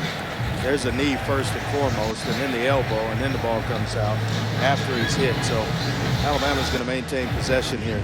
But when you carry the ball and you see the pursuit coming from inside, you've got to put that thing After in the further left hand review, and the right the hand. ruling is the runner was down with the ball at the 50-yard line. There was no fumble. It's 1st and 10 at the 50-yard line. You guys see that ball in his left hand coming from right to left. They are going to do everything they can to try to pop that thing out. It's got to be protected and away from your body on the other side and away from the defenders coming at you.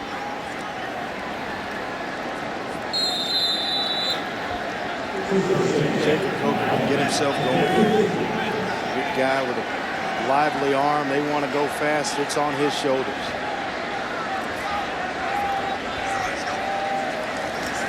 To the slant and caught. Robert Foster was a touchdown grab today with the catch in front of Kevin Byard, a gain of 6. Foster starting to look like, playing like he was advertised coming out of high school. Out of the pistol, this is Drake. Bounces for a first down. It's nice to see him back at 100%. He was a fun player to watch work. Kenyon Drake. I mean that. I think he can play that Sproles rolling on the next level. Coker facing a blitz over the middle, incomplete, trying to find Drake. That's one you got to have. I mean, it's an easy throw. Starts outside, comes back in, and Drake's wondering, what happened as well. I tell you, there's the body language. You know when Coker's playing well, and you also know when things aren't going and he's uncomfortable. Nick Saban told us his confidence was visible. He took command. He was assertive this week in practice, directing guys, making sure everybody's in the right place. All those things that you assume a quarterback would have. On 2nd and 10, another blitz coming off the hands of Darius Stewart, and incomplete. Stephen Rhodes. I'll tell you what, Dominic Jackson could help him out a little bit as well. He's been beaten several times. Watch the right tackle at the top, just right around it. Nice job there by Stephen Rhodes with the pressure. And I don't care who you are playing quarterback. If you're getting heat like that, you're not going to complete very many. Rhodes, 5 years active service in the United States Marine Corps. He said simply, I wanted to be the best. I wanted to be a Marine. Married with 2 sons. They live in Nashville, and he makes the drive over every day to campus. He's had an impact this afternoon for Middle Tennessee State. On 3rd down, Coker facing another blitz.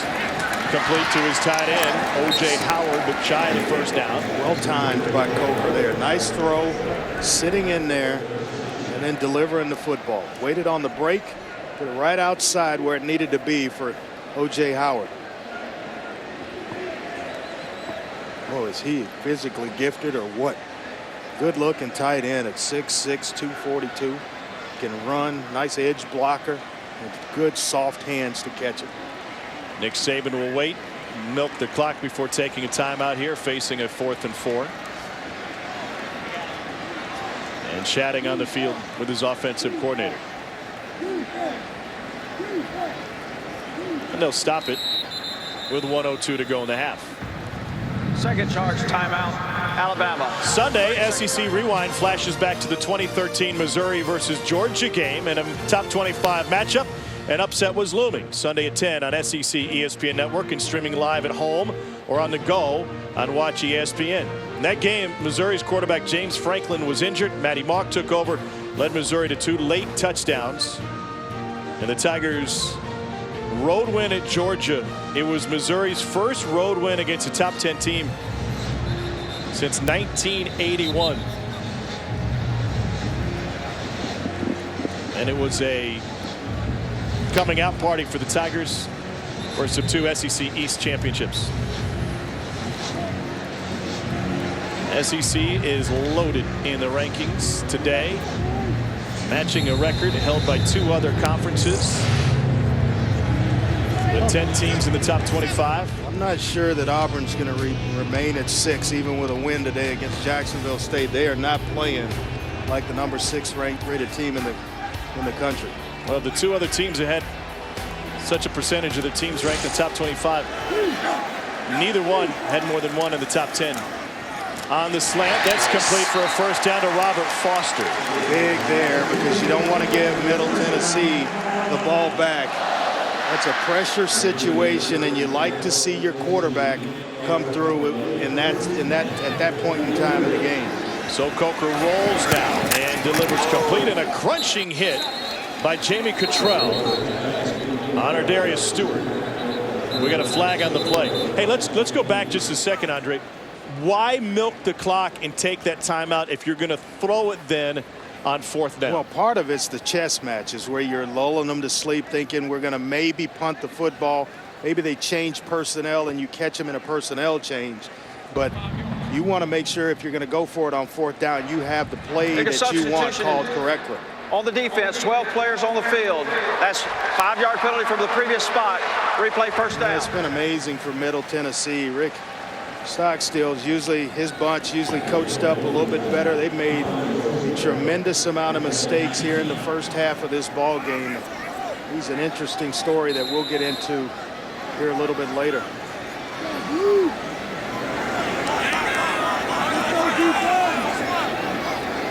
Coker on 1st and 5. Wow.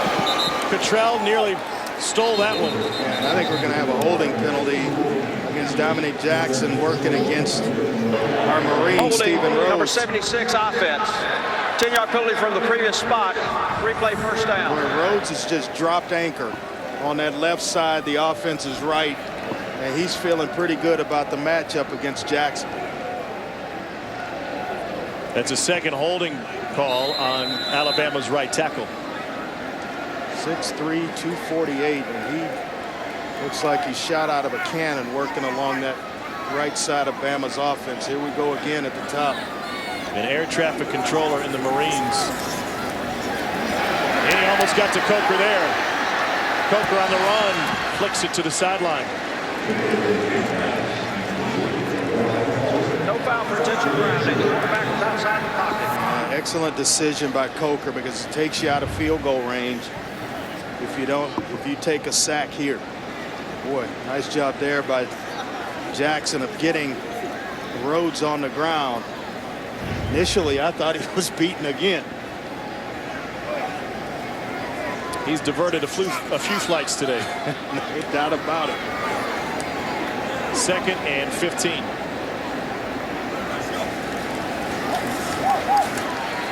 Long throw, a little bit high, but hauled in by Robert Foster. Makes a move and takes it inside the 15. Wow. Byard with the tackle for Middle. That's all Robert Foster climbing the ladder to make and secure the catch, but the quicks and the athletic ability after the catch. Now Alabama going tempo, caught Middle Tennessee in a personnel switch. Coker over the middle, caught inside the 10. It's Drake. Alabama's got a timeout left. They'll take it after gain of 8. Nice job of Coker Third there. and final timeout, Alabama. Not forcing timeout. the issue and then completely scanning the field from left to right and then checking it down to Kenyon Drake. It's tempting. You see Foster here. Watch how high he goes to bring that in and then making a guy miss right up the field, just the way you coach it. And then watch Coker go to work here. He wants the corner out. It's not there. They're deep in coverage. Right back down to Kenyon Drake, the last option in that play. Coker 6 of 9 on the drive for 49 yards. With 5 seconds left in the half, they'll bring the kicking team on. Adam Griffith missed a pair against Wisconsin from 44 and 39 yards respectively. Nick Saban defended his special teams this week, especially his punter and his kicker. Just nice to see Griffith healthy again. He battled a stress fracture in his back most of last season. 24-yard attempt.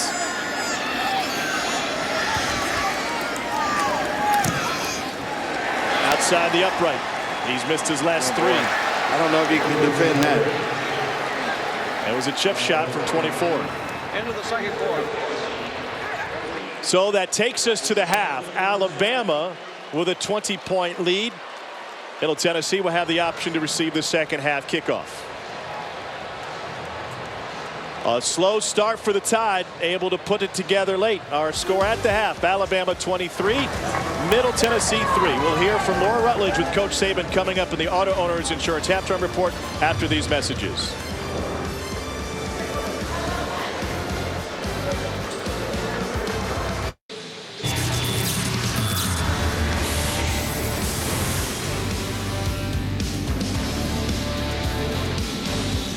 Welcome back to Tuscaloosa, where Alabama has built a 23-3 lead over Middle Tennessee State in the home opener. Right as the half started, Laura Rutledge had a chance to catch up with Bama head coach Nick Saban, who was not at all pleased with his team's performance. Coach Jake Coker, 15 of 26, 214 yards. How would you assess his play in the first half? Well, I don't think we're playing very well as an offensive team. You know, we're not executing very well. You know, we're not reading things and hitting people when they're open. We're not pass protecting very well, so we're just not playing very well. I don't think that's all the quarterback's fault, but I think he's got to do things a little better as well. You said you wanted to get Cooper Bateman in this game. Will we see him in the second half? Yes, we will. Thank you, Coach.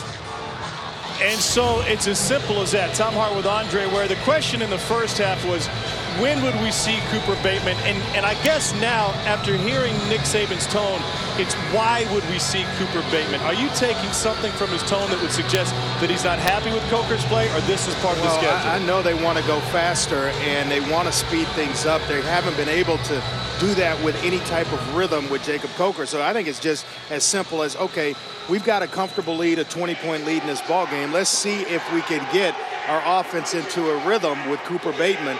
I think we're going to see him at some point here early in the second half. How do you do that without hurting Jake Coker's confidence, or do you concern yourself with that? Yeah, it's a slippery slope in terms of keeping Jacob Coker, his confidence level up.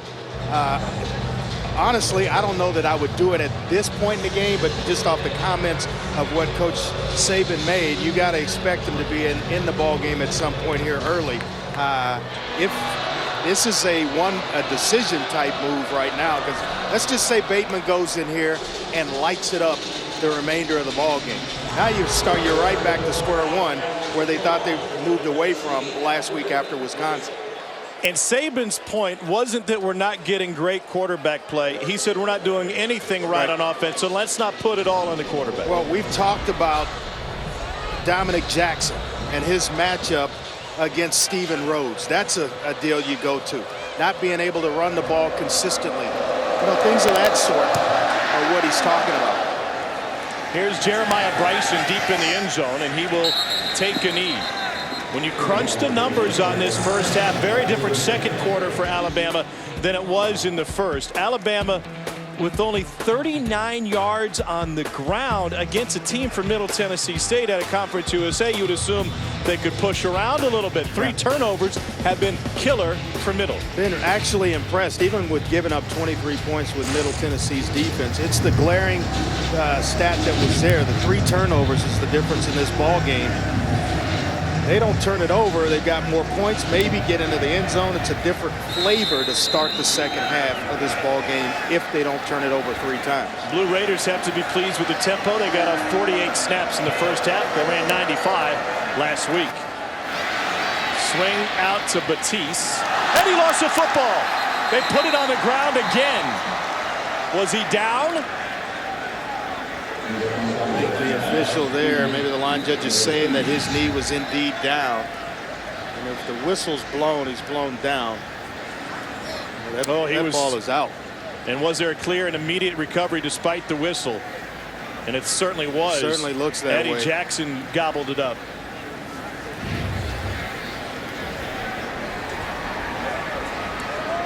Reuben Foster is the injured player. On the runner down, it's under review. Boy, this is how Middle Tennessee started the game. This will be the 4th turnover of the ball game here. Alabama going to be set up with some pretty good field position at the Middle Tennessee 29-yard line.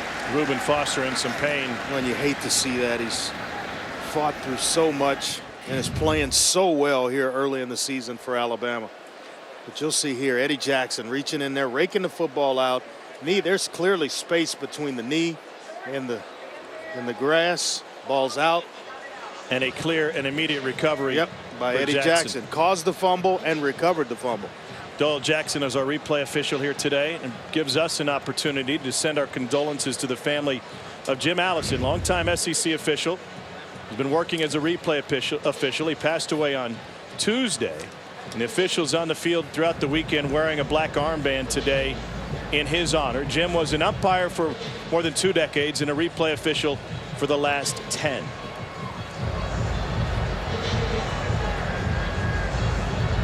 This would be the 4th turnover of the game for Middle Tennessee State. I don't know if it would be. I think it is. Definitely. And this is where, Tom, when you want to break a game open at 23-3, and you get possession, you get field position like this. After further review, the ruling is the ball was fumbled with an immediate recovery by the defense. The ball will be 1st and 10 at the 29-yard line, Alabama. Now this is where you take that shot to the end zone. This is where you step on the gas a little bit and really assert yourself early here in the second half. And it looks like Cooper Bateman's going to take the field for the Crimson Tide. Coker helmet off. Bateman, the sophomore from just outside of Salt Lake City, was 7 of 8 passing for 51 yards against Wisconsin. You mentioned earlier in the broadcast, such a great athlete. They used him at wide receiver in the spring before he returned to the quarterback race. It was a 5-man race, eventually won by Coker. Went in and talked to Coach Saban after spring ball. How can I get better? He says, you got to work on your accuracy. He's worked the offseason with quarterback coach Scott Cattell, and he did just that. He increased his accuracy. Nothing doing on the handoff to Derrick Henry. Jeremy Cottrell, junior from Kentwood, Louisiana, came crashing in from its cornerback spot. He's worked with the same quarterback coach since his freshman year in high school. His accuracy got better, put himself right in the race to be Alabama's starting quarterback. And that's why he's really on the field this early in the season at this point in the ball game. They'll run more pistol with him. They do it here, and he swings it out to Stewart. Hit behind the line of scrimmage, and they're going backwards in 2 plays after Henry was stoned. Now Kevin Byard comes up, and it's a loss of 2 on Stewart. Boy, Tyrone Nix has actually got to be pretty proud of the way his defensive unit, the defensive coordinator from Middle Tennessee, has kind of stayed in the box and fought and hadn't gotten blown off the ball or overwhelmed by Alabama offensively. And they've actually gotten off the field when they needed to. A name familiar to SEC fans. Yep. His squad showing blitz here on 3rd and 13. They bring 4 off the hand of Kenyon Drake. And if you want the job and you're Cooper Bateman, that's a throw you've got to complete. Short arms it to Kenyon Drake. He should still be running. But that's one you got to hit. Easy ones like that, you stroke it in there. Standing there, you throw that pass every day, but sometimes the toughest ones, Tom, are when they're just wide open standing there. 49-yard attempt now for Griffith. He missed a chip shot at the end of the half. Had a couple of good strokes in the in the win against Wisconsin, excuse me, but just missed him. And this one will head short. Well, that's a competition that might open itself up. And there's Tyrone Nix. You see him right there trying to, he's congratulating his bunch. They've gotten off the field again.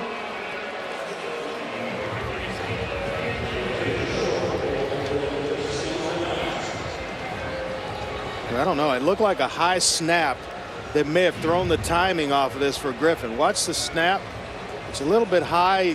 Bateman gets it back down, but by then, Griffin's rhythm is totally thrown off. It's a happy coordinator.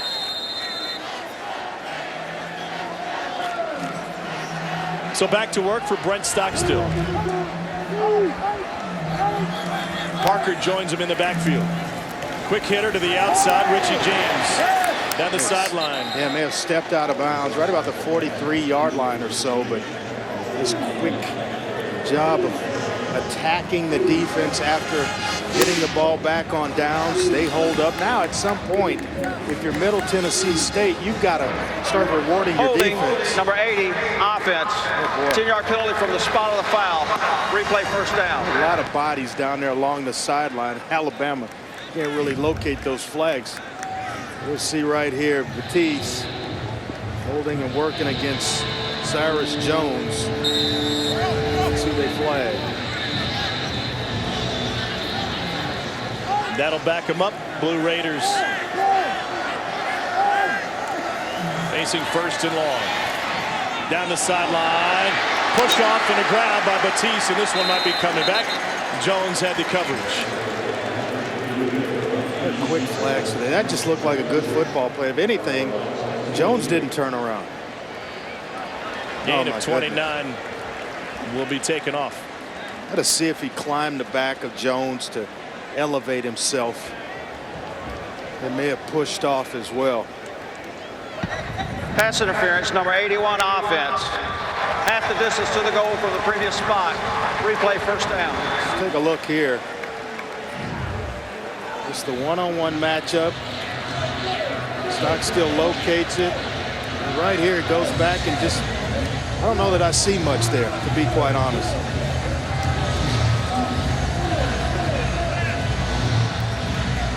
Maybe that's just the offensive player in me coming out. But I don't see much there to where it's a flag. It leaves 1st and 30. Stockstill pulled it back. Nice nifty move to get to the inside of the defender. Reggie Ragland brings him down. Fantastic visit with Reggie yesterday. Did he surprise you when he walked in with the Ren and Stimpy t-shirt? I tell you, it did, and it was a great visit with him. Well, what a refreshing conversation with a very mature young man that has all his business in order. That was Reggie's 8th tackle of the game. He had a team-high 12 against Wisconsin. He's kind of laid back, likes to listen to a little Marvin Gaye. He told us his favorite movie was House Party, all 4 of them. And I'm with him through the first 2, but when he said 3 and 4, I can't agree. He's got all 4 and he watches them. Those are his favorites. And I'm like, the movie was made basically when you were about 1 year old. 3rd and 21. Richie James short-armed that one in traffic.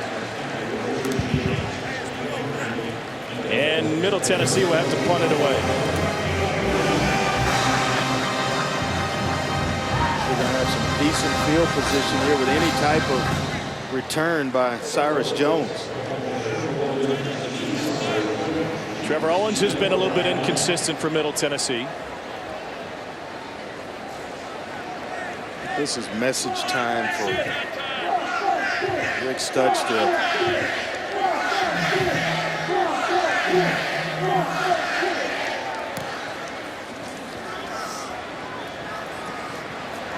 Jones from the 39. Taken down at the 45. 40-yard punt, 6-yard return. See if Alabama can get it going with Cooper Bateman at the controls when we return. Alabama leads Middle Tennessee by 20 here in the 3rd quarter. Alabama's gotten tremendous play at center. Over the last number of years, it was All-American Barrett Jones. He handed off to Ryan Kelly, and Kelly's been impressive through 2 games. Yeah, I've seen NFL centers who can't do this with a nose guard on top of them.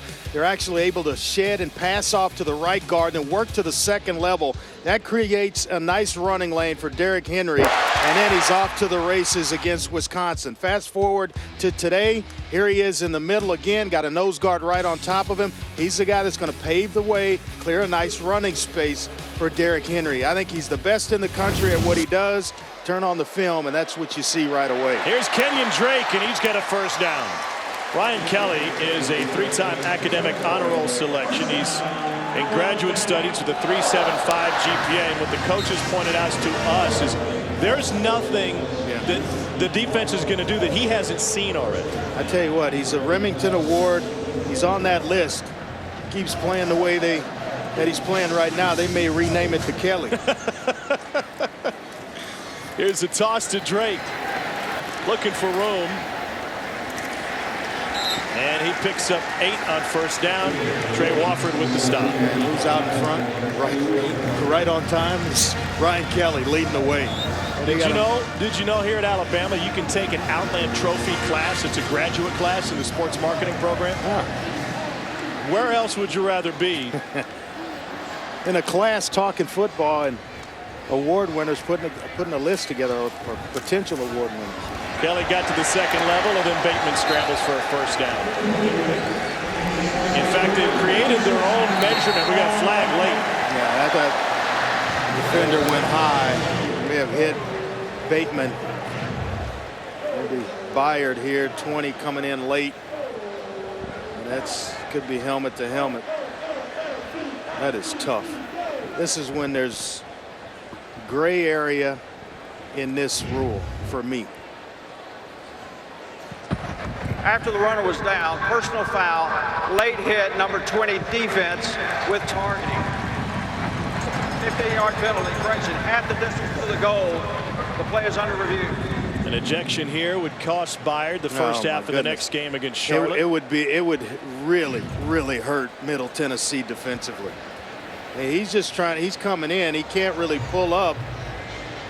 But the one thing that you can argue there is that you've got to see what you hit, and his head just dips right at the last half second, and that's what causes the penalty. So the officials in the replay booth will take another look at the targeting.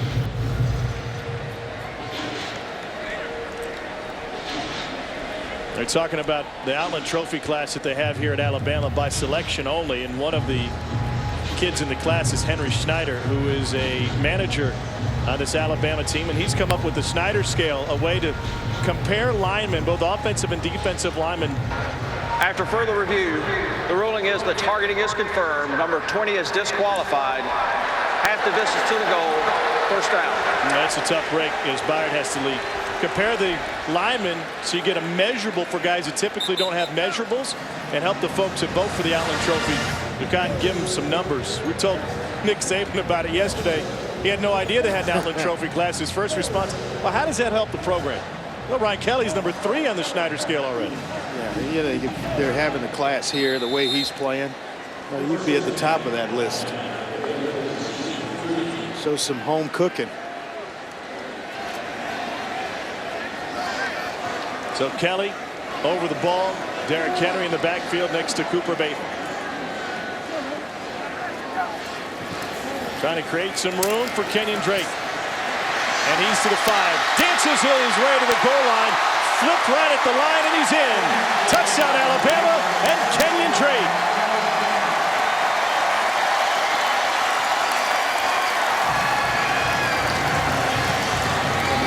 We'll review this.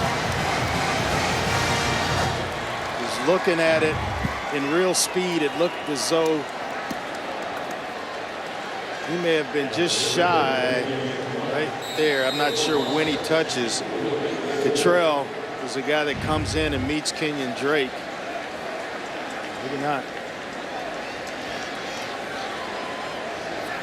They're not going to take a look. 4-play, 55-yard scoring drive. Give you another look. Back at your couch at home. Drake got flipped right as he was nearing the front edge of the goal line. Was the ball across when he was down? They say it was, and it's another Bama score.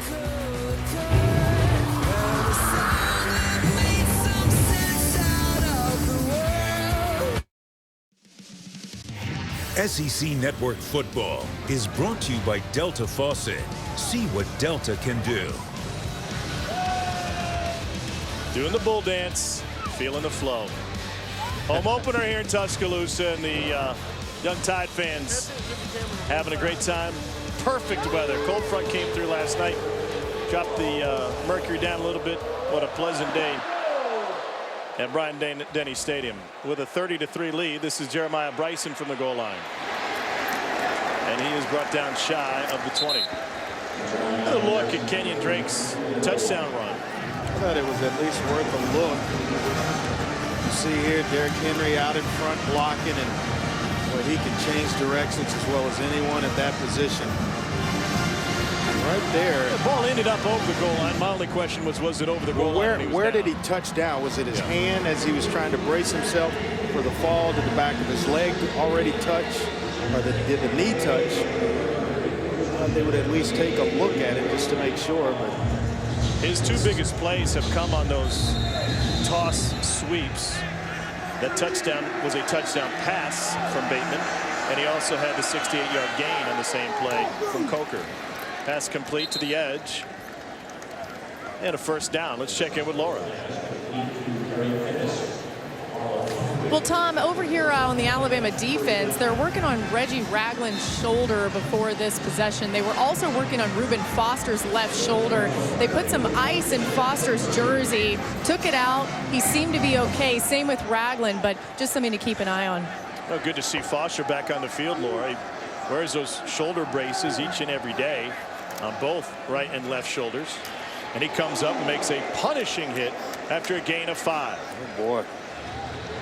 I'll tell you what, that was some smack right there on Brent Stockstill. They motion out and basically empty things out. It forces the 2 linebackers outside and they run the quarterback draw. It's exactly what you want defensively if you're Middle Tennessee, but you don't want your quarterback taking shots like that. Here's Shane Tucker, wrapped up after a gain of 1 by Jaron Reed, the senior from Goldsboro, North Carolina. One of the concerns from Kirby Smart about his defense and some of the guys up front, he said, quite simply, we have to tackle better. Going back to what you said in the first half, that Middle Tennessee will show better skill guys, and the field is more wide open than what Wisconsin presents. No doubt about it. You sit in the box against Wisconsin, it's exactly what Kirby Smart wants to do. This, on the other hand, is not what he likes to do in terms of trying to defend Middle Tennessee. Incomplete, looking for Demetrius Frazier. We talked to Nick Saban about getting ready for this offense and then the carryover between how you prepare for Middle Tennessee and how you prepare for Ole Miss. He said, listen, when I was in the NFL, we had basically 3 different offenses to prepare for, and they weren't that different. The West Coast, different from the pro sets that we saw. He said, now, these days in college football, I believe there are 10 times as many different offenses that you have to prepare for. Yeah, and they've actually started down that road themselves in terms of changing offensively, wanting to go faster, more spread type sets, simplifying the terminology in their offensive playbook. A lot of hang time on this one. Jones asks for a fair catch and takes it just outside of the 30. Alabama leads Middle Tennessee 30-3. We'll be back to Tuscaloosa in a moment. All right, Dari, thank you. Brandon Allen hasn't thrown a touchdown, but he has thrown a pick today for the Hogs. Here, Alabama rolling up 30-3 over Middle Tennessee. Around the SEC today, Auburn escaped Jacksonville State in overtime. Tennessee has an early lead at Neyland Stadium against Oklahoma. It's still to come tonight. Dak Prescott and Mississippi State welcoming LSU. It's now the season opener for LSU after they were canceled last week against McNeese. Well, that's hard to believe. 2-29 against ranked teams since 09, Tennessee. Wow. They haven't faced a ranked team, non-conference team at home since Jeff Tedford brought Cal in there almost 10 years ago. Here's Cooper Bateman out of the shotgun, finding Kenyon Drake. Drake spun around, 3 different Blue Raiders on top of him, led by Jared Singletary. Loss of 3. Pop quiz for you. You brought up the name. Where's Jeff Tedford? I know he's probably in front of a grease board. You're absolutely right. He's in British Columbia, coaching in the CFL, the head coach up there in Vancouver. So he's got an extra man, and his guys get a running start. That's hardly fair. And he's an offensive-minded football coach. BC Lions. Here's Drake, got a man running in front of him. Nice cutback behind Ryan Kelly. Well, Kelly moves pretty good for a center, huh? I'll tell you what, he's a star. And I think he's going to play in the NFL a long, long time. Watch him pull. We showed you the work inside, but look at him pull, get outside, looking for contact. Yeah, that's excellent work by the big guy. Oh, nearly intercepted. Cooper Bateman put it right on the money to Alex Dale. Yeah, I don't know if Chris Black pulled up. Bateman thought he was going to go outside, but Bateman got lucky here. That Dale didn't take this one to the house. I mean, it's right there. Just hit him right in the one, right in the center of his chest. He shoots it outside. It's zone coverage. Just put it right on the receiver. Batiste back to return. J.K. Scott, the sophomore of J.K. Mullen High School in Denver, to kick it away. Beauty. Fair catch at the 22. And Scott with a 42-yarder. Sunday, SEC Soccer is on SEC ESPN Network. The Kentucky Wildcats and Wisconsin Badgers face off at 3 p.m. exclusively on the SEC ESPN Network and streaming live at home and on the go on Watch ESPN. A 42-yard punt that time from Scott, who averaged 48 yards a punt last year. His gross and his net were better than any punter in college football or the pros.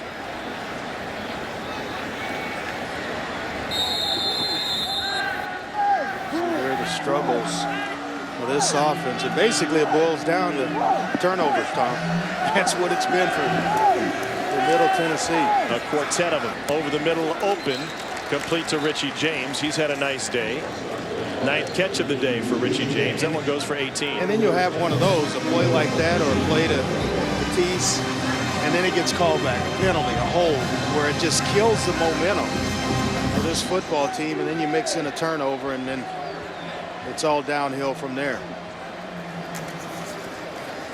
Here's Jeremiah Bryson, pickup of 5.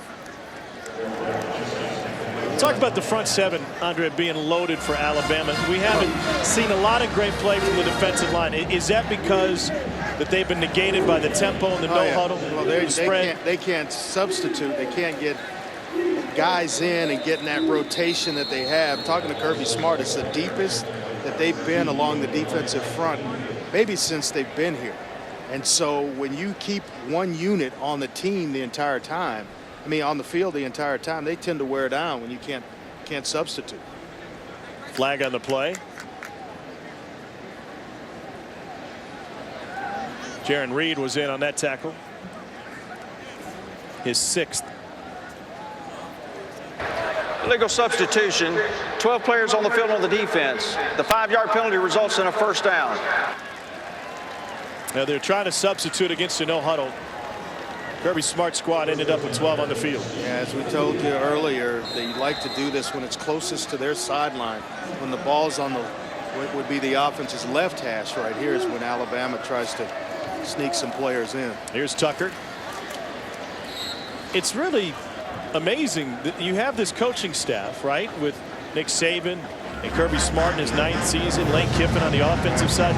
These guys are best at what they do, yet in their self-scout in the offseason, they realized they needed to change, and ego didn't get in the way of change. Yeah, on both sides. I mean, you're talking Kirby Smart, Lane Kiffin, adjusting things. We had a long conversation with him about that very thing. Stock still throws up his back foot. And finds the Alabama sideline. Lane came in with all this verbiage, the West Coast offense. You want players to play fast. You want players to play early and take advantage of their athletic gifts. You've got to give them something simple as young players so that they can contribute. All that stuff, sitting in the huddle forever, listening to the quarterback recite poetry. Yeah, it sounds cute and, you know, all that, but can I go play and execute it as I'm sitting there trying to figure out what I do in all that language? It's tough. You just call something, you know, whatever it is, flag, and everybody knows what to go do on that particular play. You can go a little bit faster offensively. Play clock now at 3. 3rd and 6. Oh, dangerous pass. Went to the inside of Rod Ducksworth. Marlon Humphrey with the coverage. Got away with one. This is thrown outside. It's actually first down. He throws it inside where Humphreys was sitting and had better position for the throw than the intended receiver Ducksworth.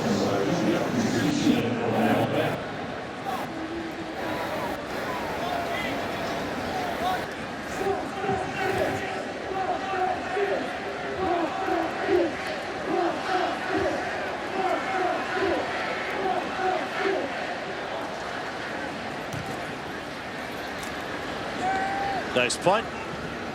Down by Middle Tennessee inside the 5. Let's go down to the field and check in with Laura Rutledge, standing by with Alabama's new head men's basketball coach, Avery Johnson. All right, well, thank you, Tom. And, Coach, I've been seeing this hashtag all day, Avery Day. How's the fan reception been for you so far here at Alabama? The fan reception has been phenomenal. And I don't know about the all day, Avery Day. I know about two things, roll tide and buckle up. That's kind of what I know about. But the fan reception has been great. And more than anything, Coach Nick Saban and his staff has been very critical in my transition here to the University of Alabama. They've been helping us in all three phases of the game: recruiting, academics, and athletics. What can you say about the excitement around basketball this time of year? How has that been for you? From what I've heard from our students, our fans, and all of our supporters, the University of Alabama, the excitement around basketball right now has never been as high as it is, especially during this time of the season, which is obviously football season. So we really appreciate it. My coaching staff's been working hard. Our players have been working hard. But again, it's been a collaborative effort between football and basketball and all of our sports that's here at the University of Alabama. It was really important for you to move the fans even closer to the floor. Tell us a little bit about what fans can expect from the fan experience at your games. Yeah, and it's not just the fans, it's our students. We've moved about 2,000 of our students closer to the action, across from the visitors' bench, and they're excited about it. Yesterday, I went and talked to our $1 Million band. We're going to have a bigger band this year. So we're making improvements all across the board. We're remodeling a lot of our players' lounges, the locker rooms, my offices. We're really excited about where we're taking this program. All right, thank you so much, Coach. Tommy's like a senator down here. Hey, neighbor for a long time, great many years. Down in Texas, and nobody's going to outwork Avery Johnson, that's for sure. Well, he's already getting it done. He's one of 4 new head coaches in the SEC, and Avery Johnson he and his staff have been killing it on the recruiting trail. Nice to see his lovely wife, Cassandra, stopped by to say hello today. And they're excited about being here in Tuscaloosa. I can tell you this, they're going to win here. That guy and his energy and passion, the players will feel it. Recruits will feel it. Parents of recruits will feel it. Derrick Henry tripped up. Maybe got a yard. That will leave 3rd down. Avery had a big old tailgate out before the game today. He's jumped in feet first, that's for sure. And Derrick Henry just hasn't gotten on track in this one like he did last week. 13 carries, 33 yards. Now the pistol again.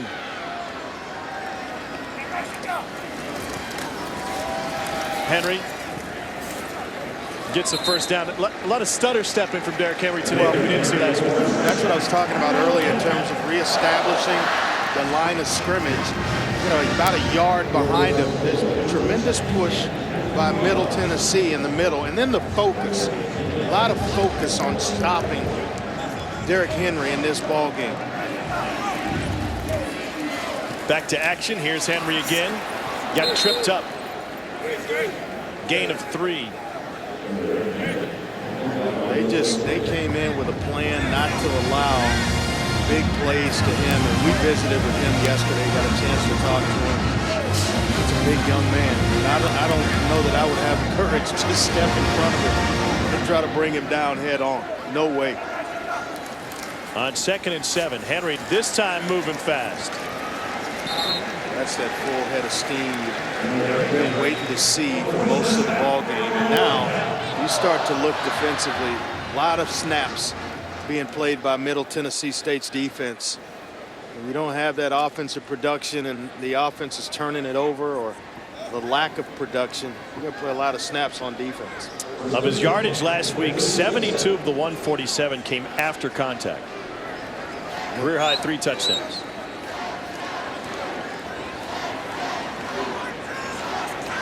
They'll let the clock tick down a little bit.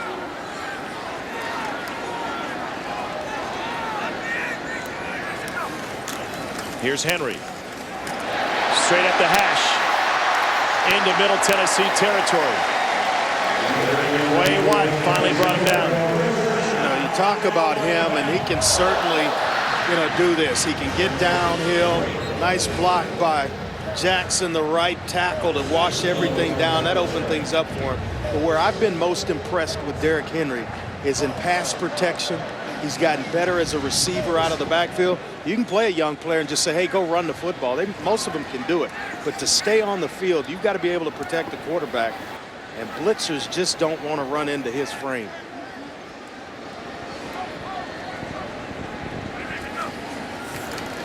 On play action, Bateman fires incomplete. Good coverage by Xavier Walker, the senior from Duluth, Georgia. College transfer. Was big last year. Had a great year, 67 tackles and added a pick. Finished the season with those 67 tackles, third on the team in that category a year ago.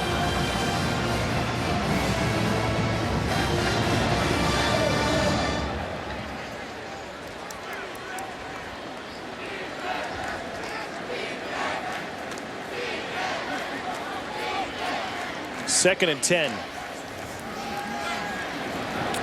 Complete to the edge to Calvin Ridley. Back from his knee injury. Hard worker, the freshman.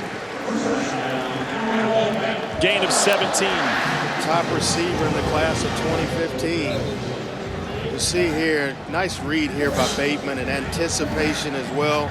Zone coverage, you get the ball out. You win with your eyes as a quarterback. Holding the outside linebacker.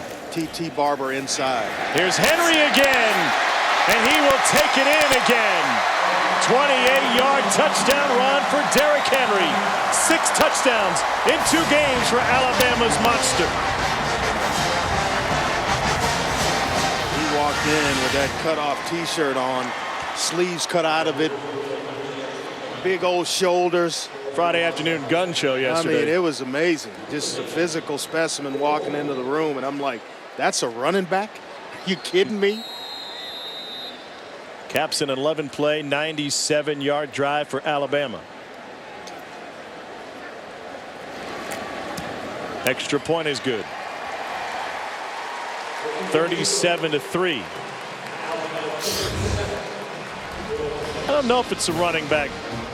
It might be a truck. Derrick Henry with 3 touchdowns again.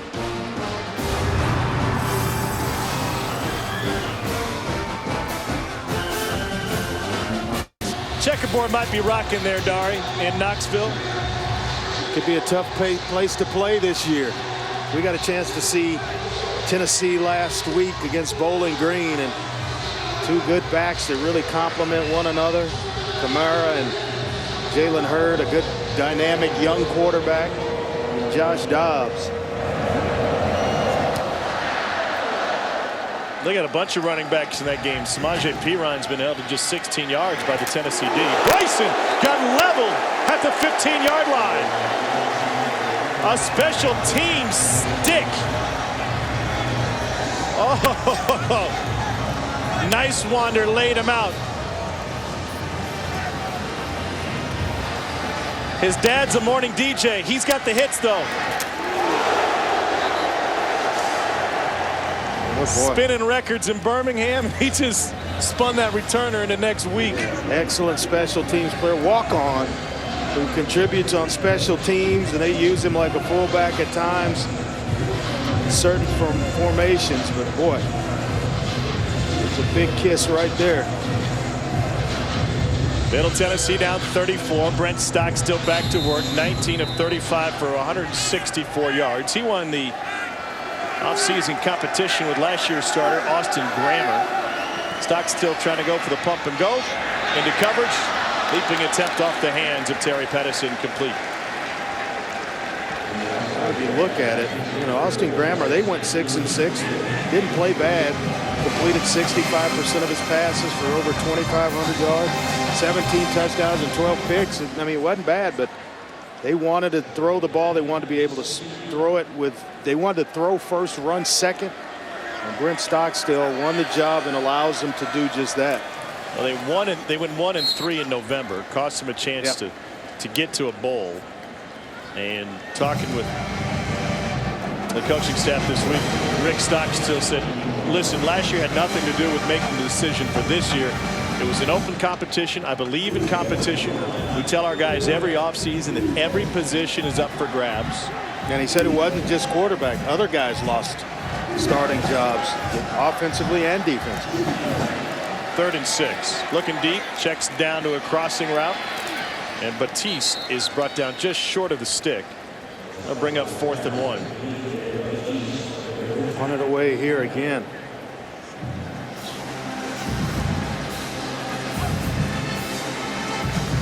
And Alabama will end up with great field position. Yeah, that's as a receiver, you've got to know where you are on the field.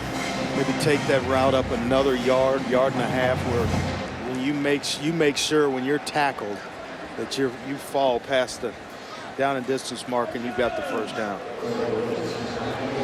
Cyrus Jones stands at the 35.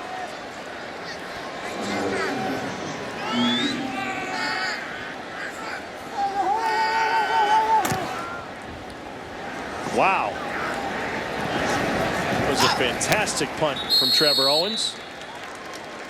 And we've got End of the 3 third quarters in the books here in Tuscaloosa. That was a 48-yard punt. Derrick Henry with some punishing runs for Alabama. The home opener going the home fans' way. They're trying to run their home win streak to 17 games and a quarter away from doing just that.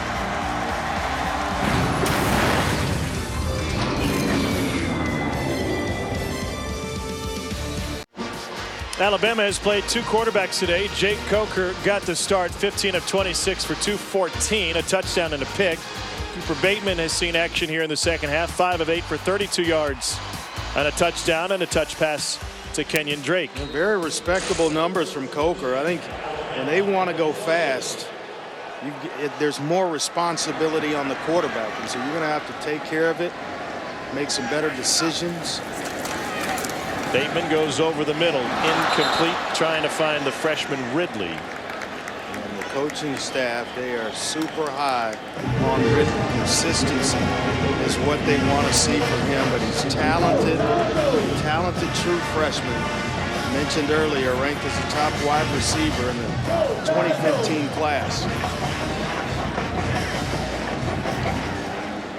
He's drawn comparisons to Amari Cooper already. He was the 4th overall pick of Oakland, one of 7 Alabama players drafted. First carry for Damian Harris, a freshman from Kentucky. Quay White with the tackle. And the starting offensive line still trying to gel, so he hasn't made a move there to substitute up front. These guys are still getting reps, but pretty much every skill position, with the exception of O.J. Howard. Some younger players getting some experience.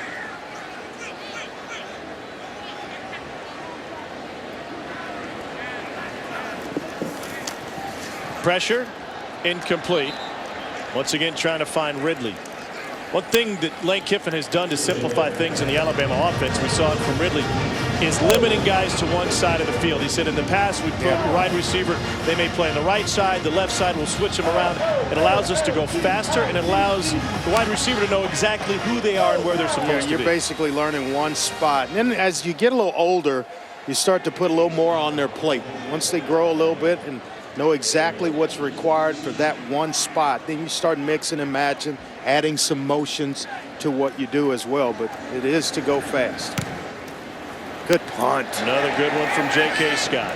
Batiste got bowled over, and that'll be kick catch interference and then some on the freshman Calvin Ridley.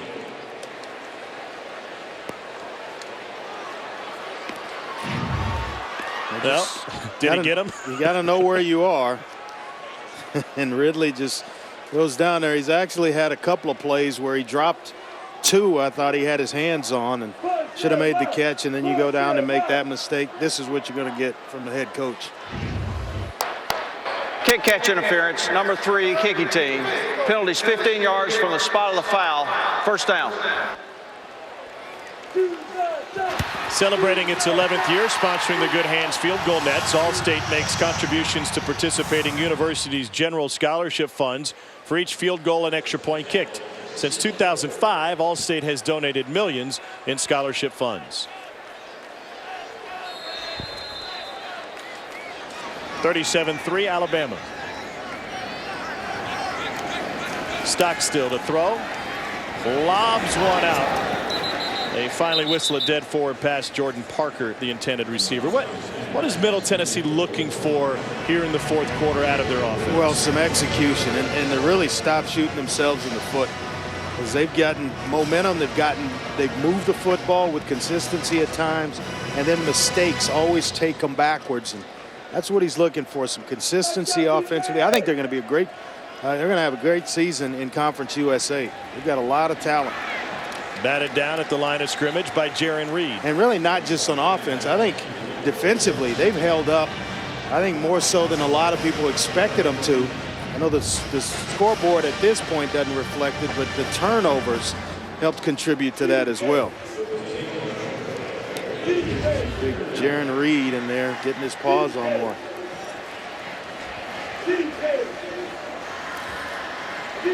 They hit him again, that time on the release.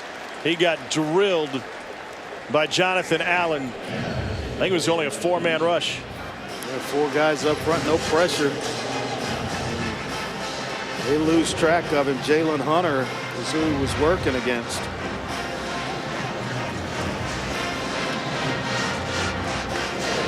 Trevor Owens to kick it away.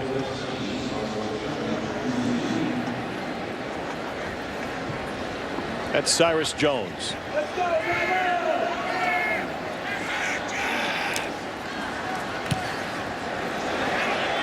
Trying to angle it. Nicely done. Alabama in control in the home opener against Middle Tennessee.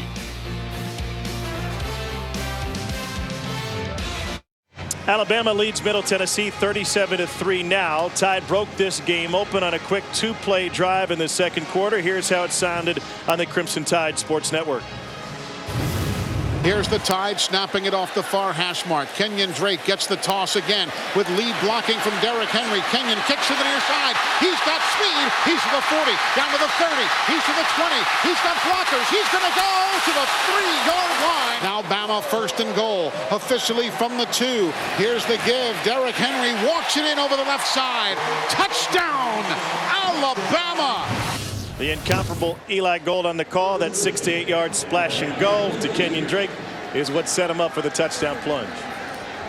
Cam Robinson, pretty good old lineman in his own right. There's Calvin Ridley, that freshman you've been raving about. He takes it on the sweep for a pickup of 11. Yeah, you can see why he's drawing the comparisons to Amari Cooper. Basically same body type, same movements.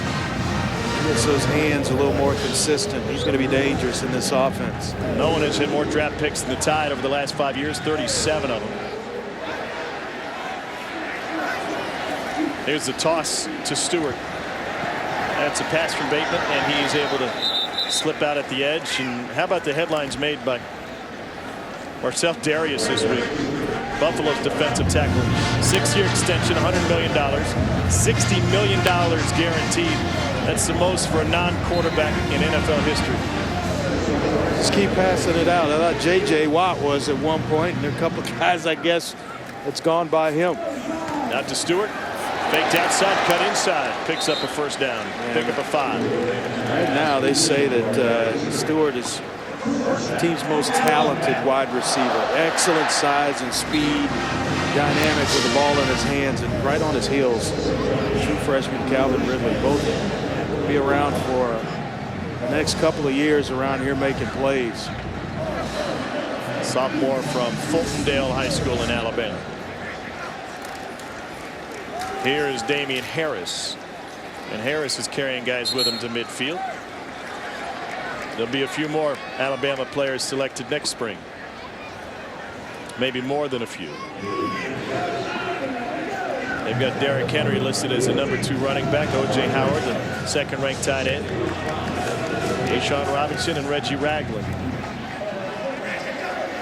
You talk about the sophomore class that they have right now, there'll be a lot more. That's Ridley again. And Ragland stayed his senior year. Actually could have left a year ago. Chose to stay in school. And then follows in the footsteps of talented linebacker C.J. Mosley, who ended up being a first-round pick. Nowhere to go for Damian Harris. Ball came out, ruled down. Dontavius Hurd Ended up with it. Still playing hard. Take your hat off to Middle Tennessee. Said it earlier, there are a lot of teams in Conference USA that's going to feel them defensively. Physical football team on both sides of the ball. Reggie Ragland coming out on the punt team as they look at a 4th and 4.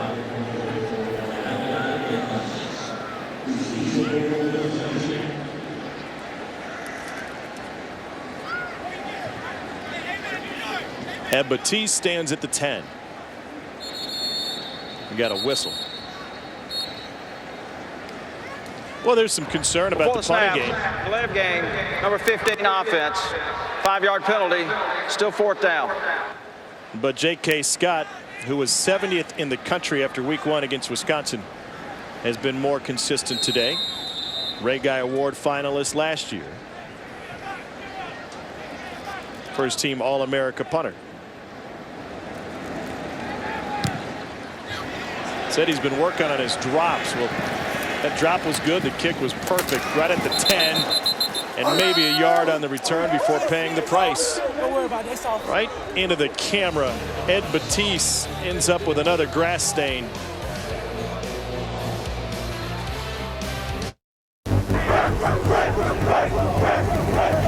Wallace fakes, going to throw.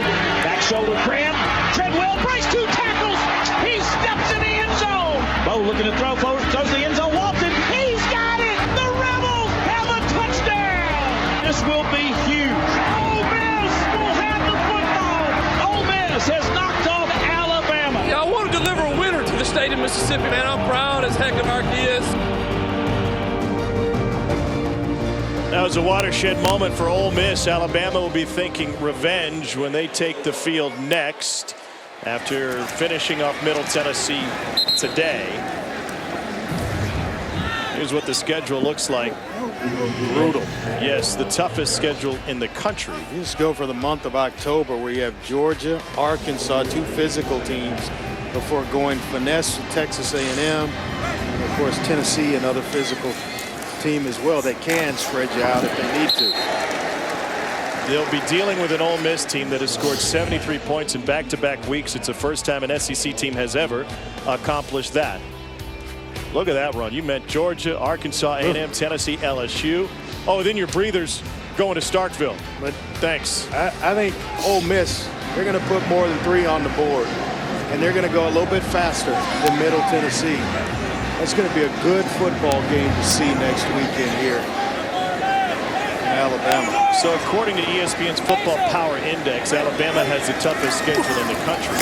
And Stock still tries to run it. And because of that, they also think that Alabama, according to the numbers, has only the 4th best chance to win the conference out of the West, behind Ole Miss, A&M, and LSU. Now, that's not saying that Alabama is the 4th best team.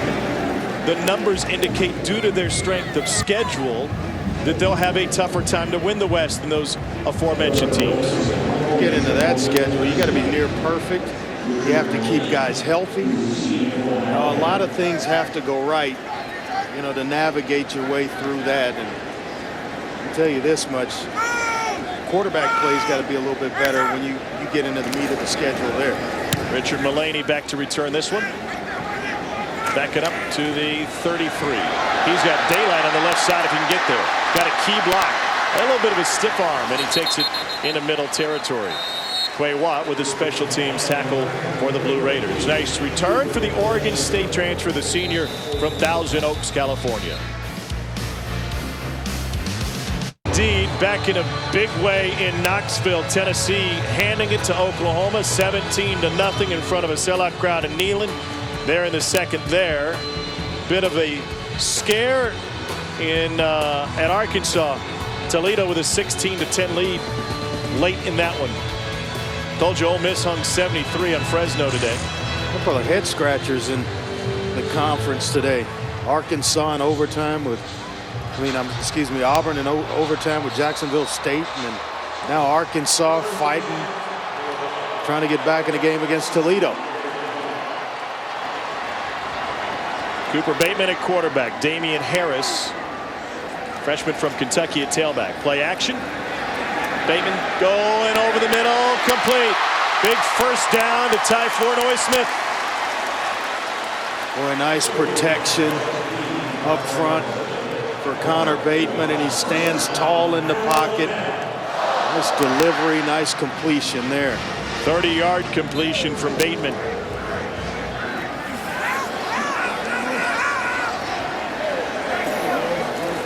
Here's Harris.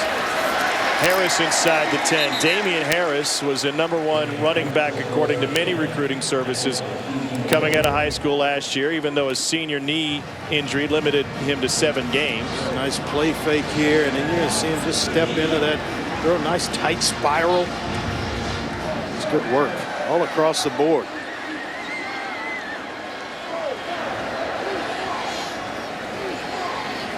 Harris finished his career's second most touchdowns in state history.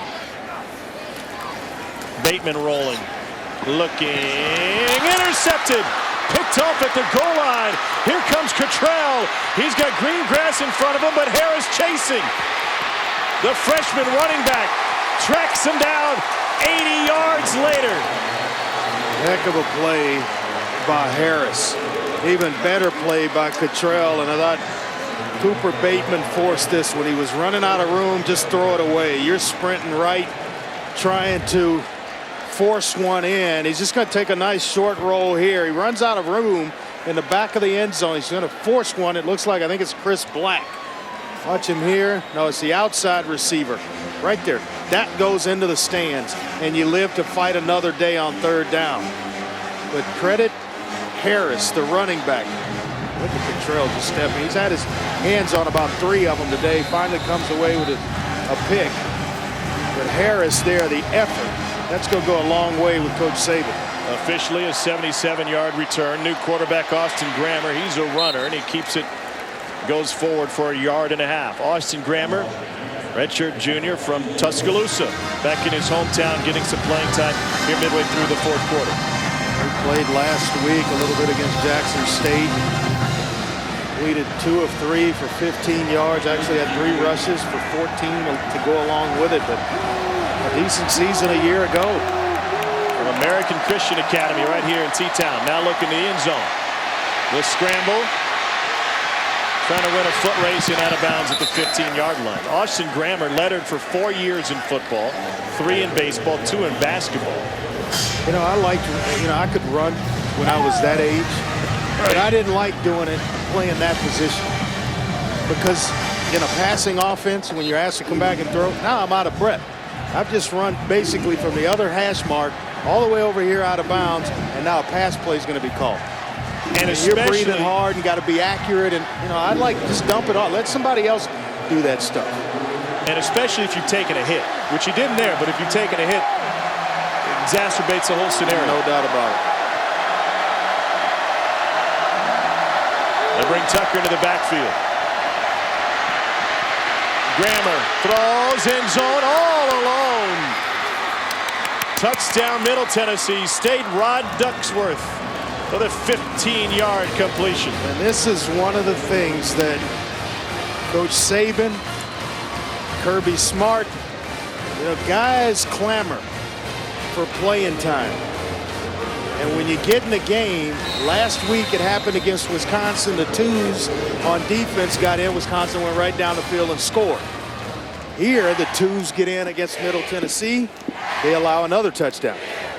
Extra point fits in the right upright. They gave away, the second string defense gave away all the team goals their first time on the field. I don't know if they're going to be chirping as much for playing time this week. Austin Grammer will be. First series, and he delivers a strike.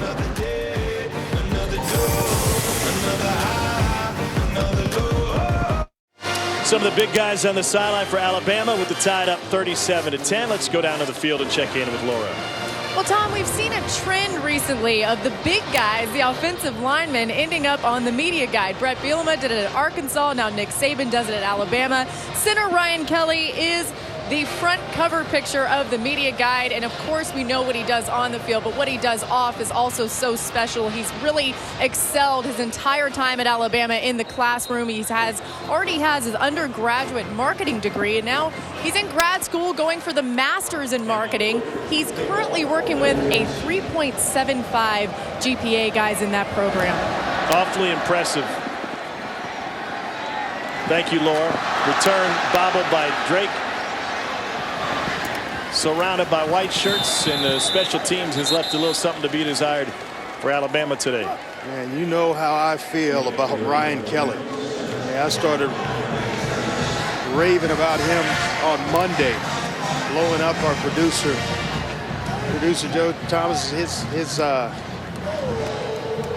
his email.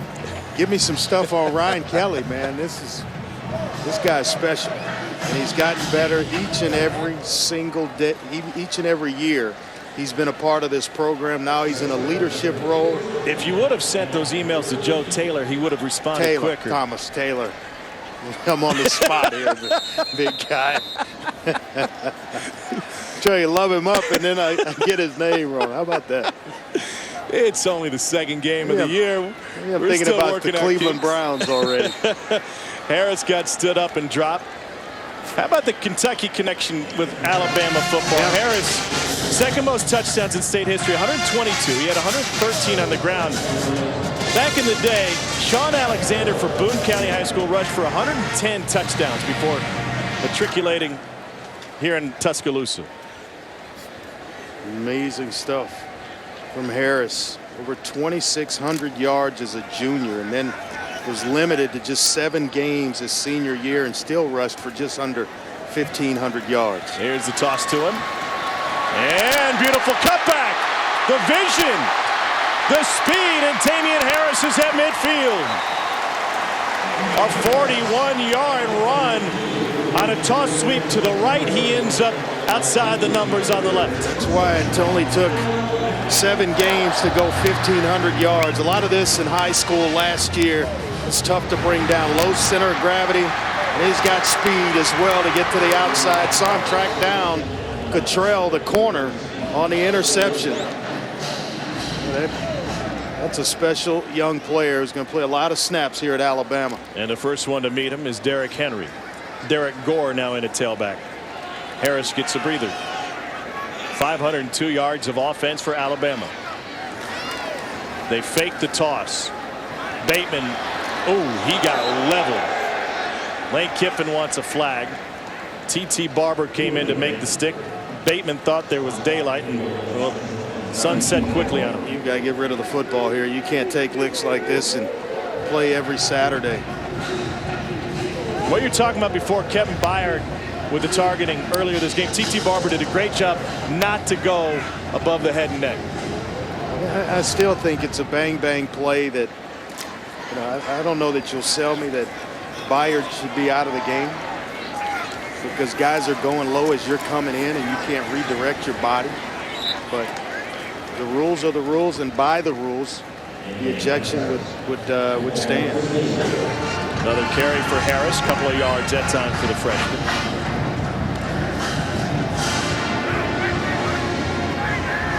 Headlines tomorrow are going to be, in the talk shows tonight, all about quarterback play for Alabama. What have we learned today? I saw some good things today, and I saw some things where there's room for growth, and not only by Jake Coker, but Connor Bateman as well. Took the throw from Cooper Bateman and ends up just a yard shy of the stick, a gain of 7. The interception by Bateman should have been a throwaway. I saw Coker throw an interception that is into double coverage, that maybe he goes somewhere else, because it was clear 2 guys were back there. To play and be in that game next week and ultimately win it, one of those 2 guys are going to have to play better. Decent numbers, but it's going to take more than that against the talented Ole Miss defense. Harris straight ahead. First down for Alabama. Nice. going back to that, it's what I was just going to ask you. Can they win with the inconsistent quarterback play? They haven't required a Joe Namath to win national championships at quarterback. They've done it with their defense. They've done it with the running game. It's a different game now where you can just manage it and you sit in the box and fight out. They got the best players. That sets up for them. But when you're spreading it out and you're going fast and you can't substitute, that's all part of Alabama's, pedigree, so to speak, is when you can sit in the box. They're built, and Kirby Smart told us yesterday, they are built to stop the run. If that's what you want to do, then that's, it'll be great games against Georgia, and it'll be great games against those teams that sit in the box. LSU, Wisconsin. Great football games. But when you face the Ole Miss and the Texas A&Ms, that's where it's going to be a little bit tougher to do what they did today defensively, and as well, offensively with quarterback play. Alec Morris will get some snaps here in the fourth quarter. Junior from Allen, Texas. He was in the thick of things in the quarterback race. It was a 5-man race until Nick Saban and Lane Kiffin whittled it to 2. And as well, Joe, to kind of put a bow on that, is that you want to go fast. Are you going fast to punt? Or are you going fast to score points? And there was a period of time in this game that they went fast and punted the football a lot. Against better football teams, you're going to have better play. 3rd and 1.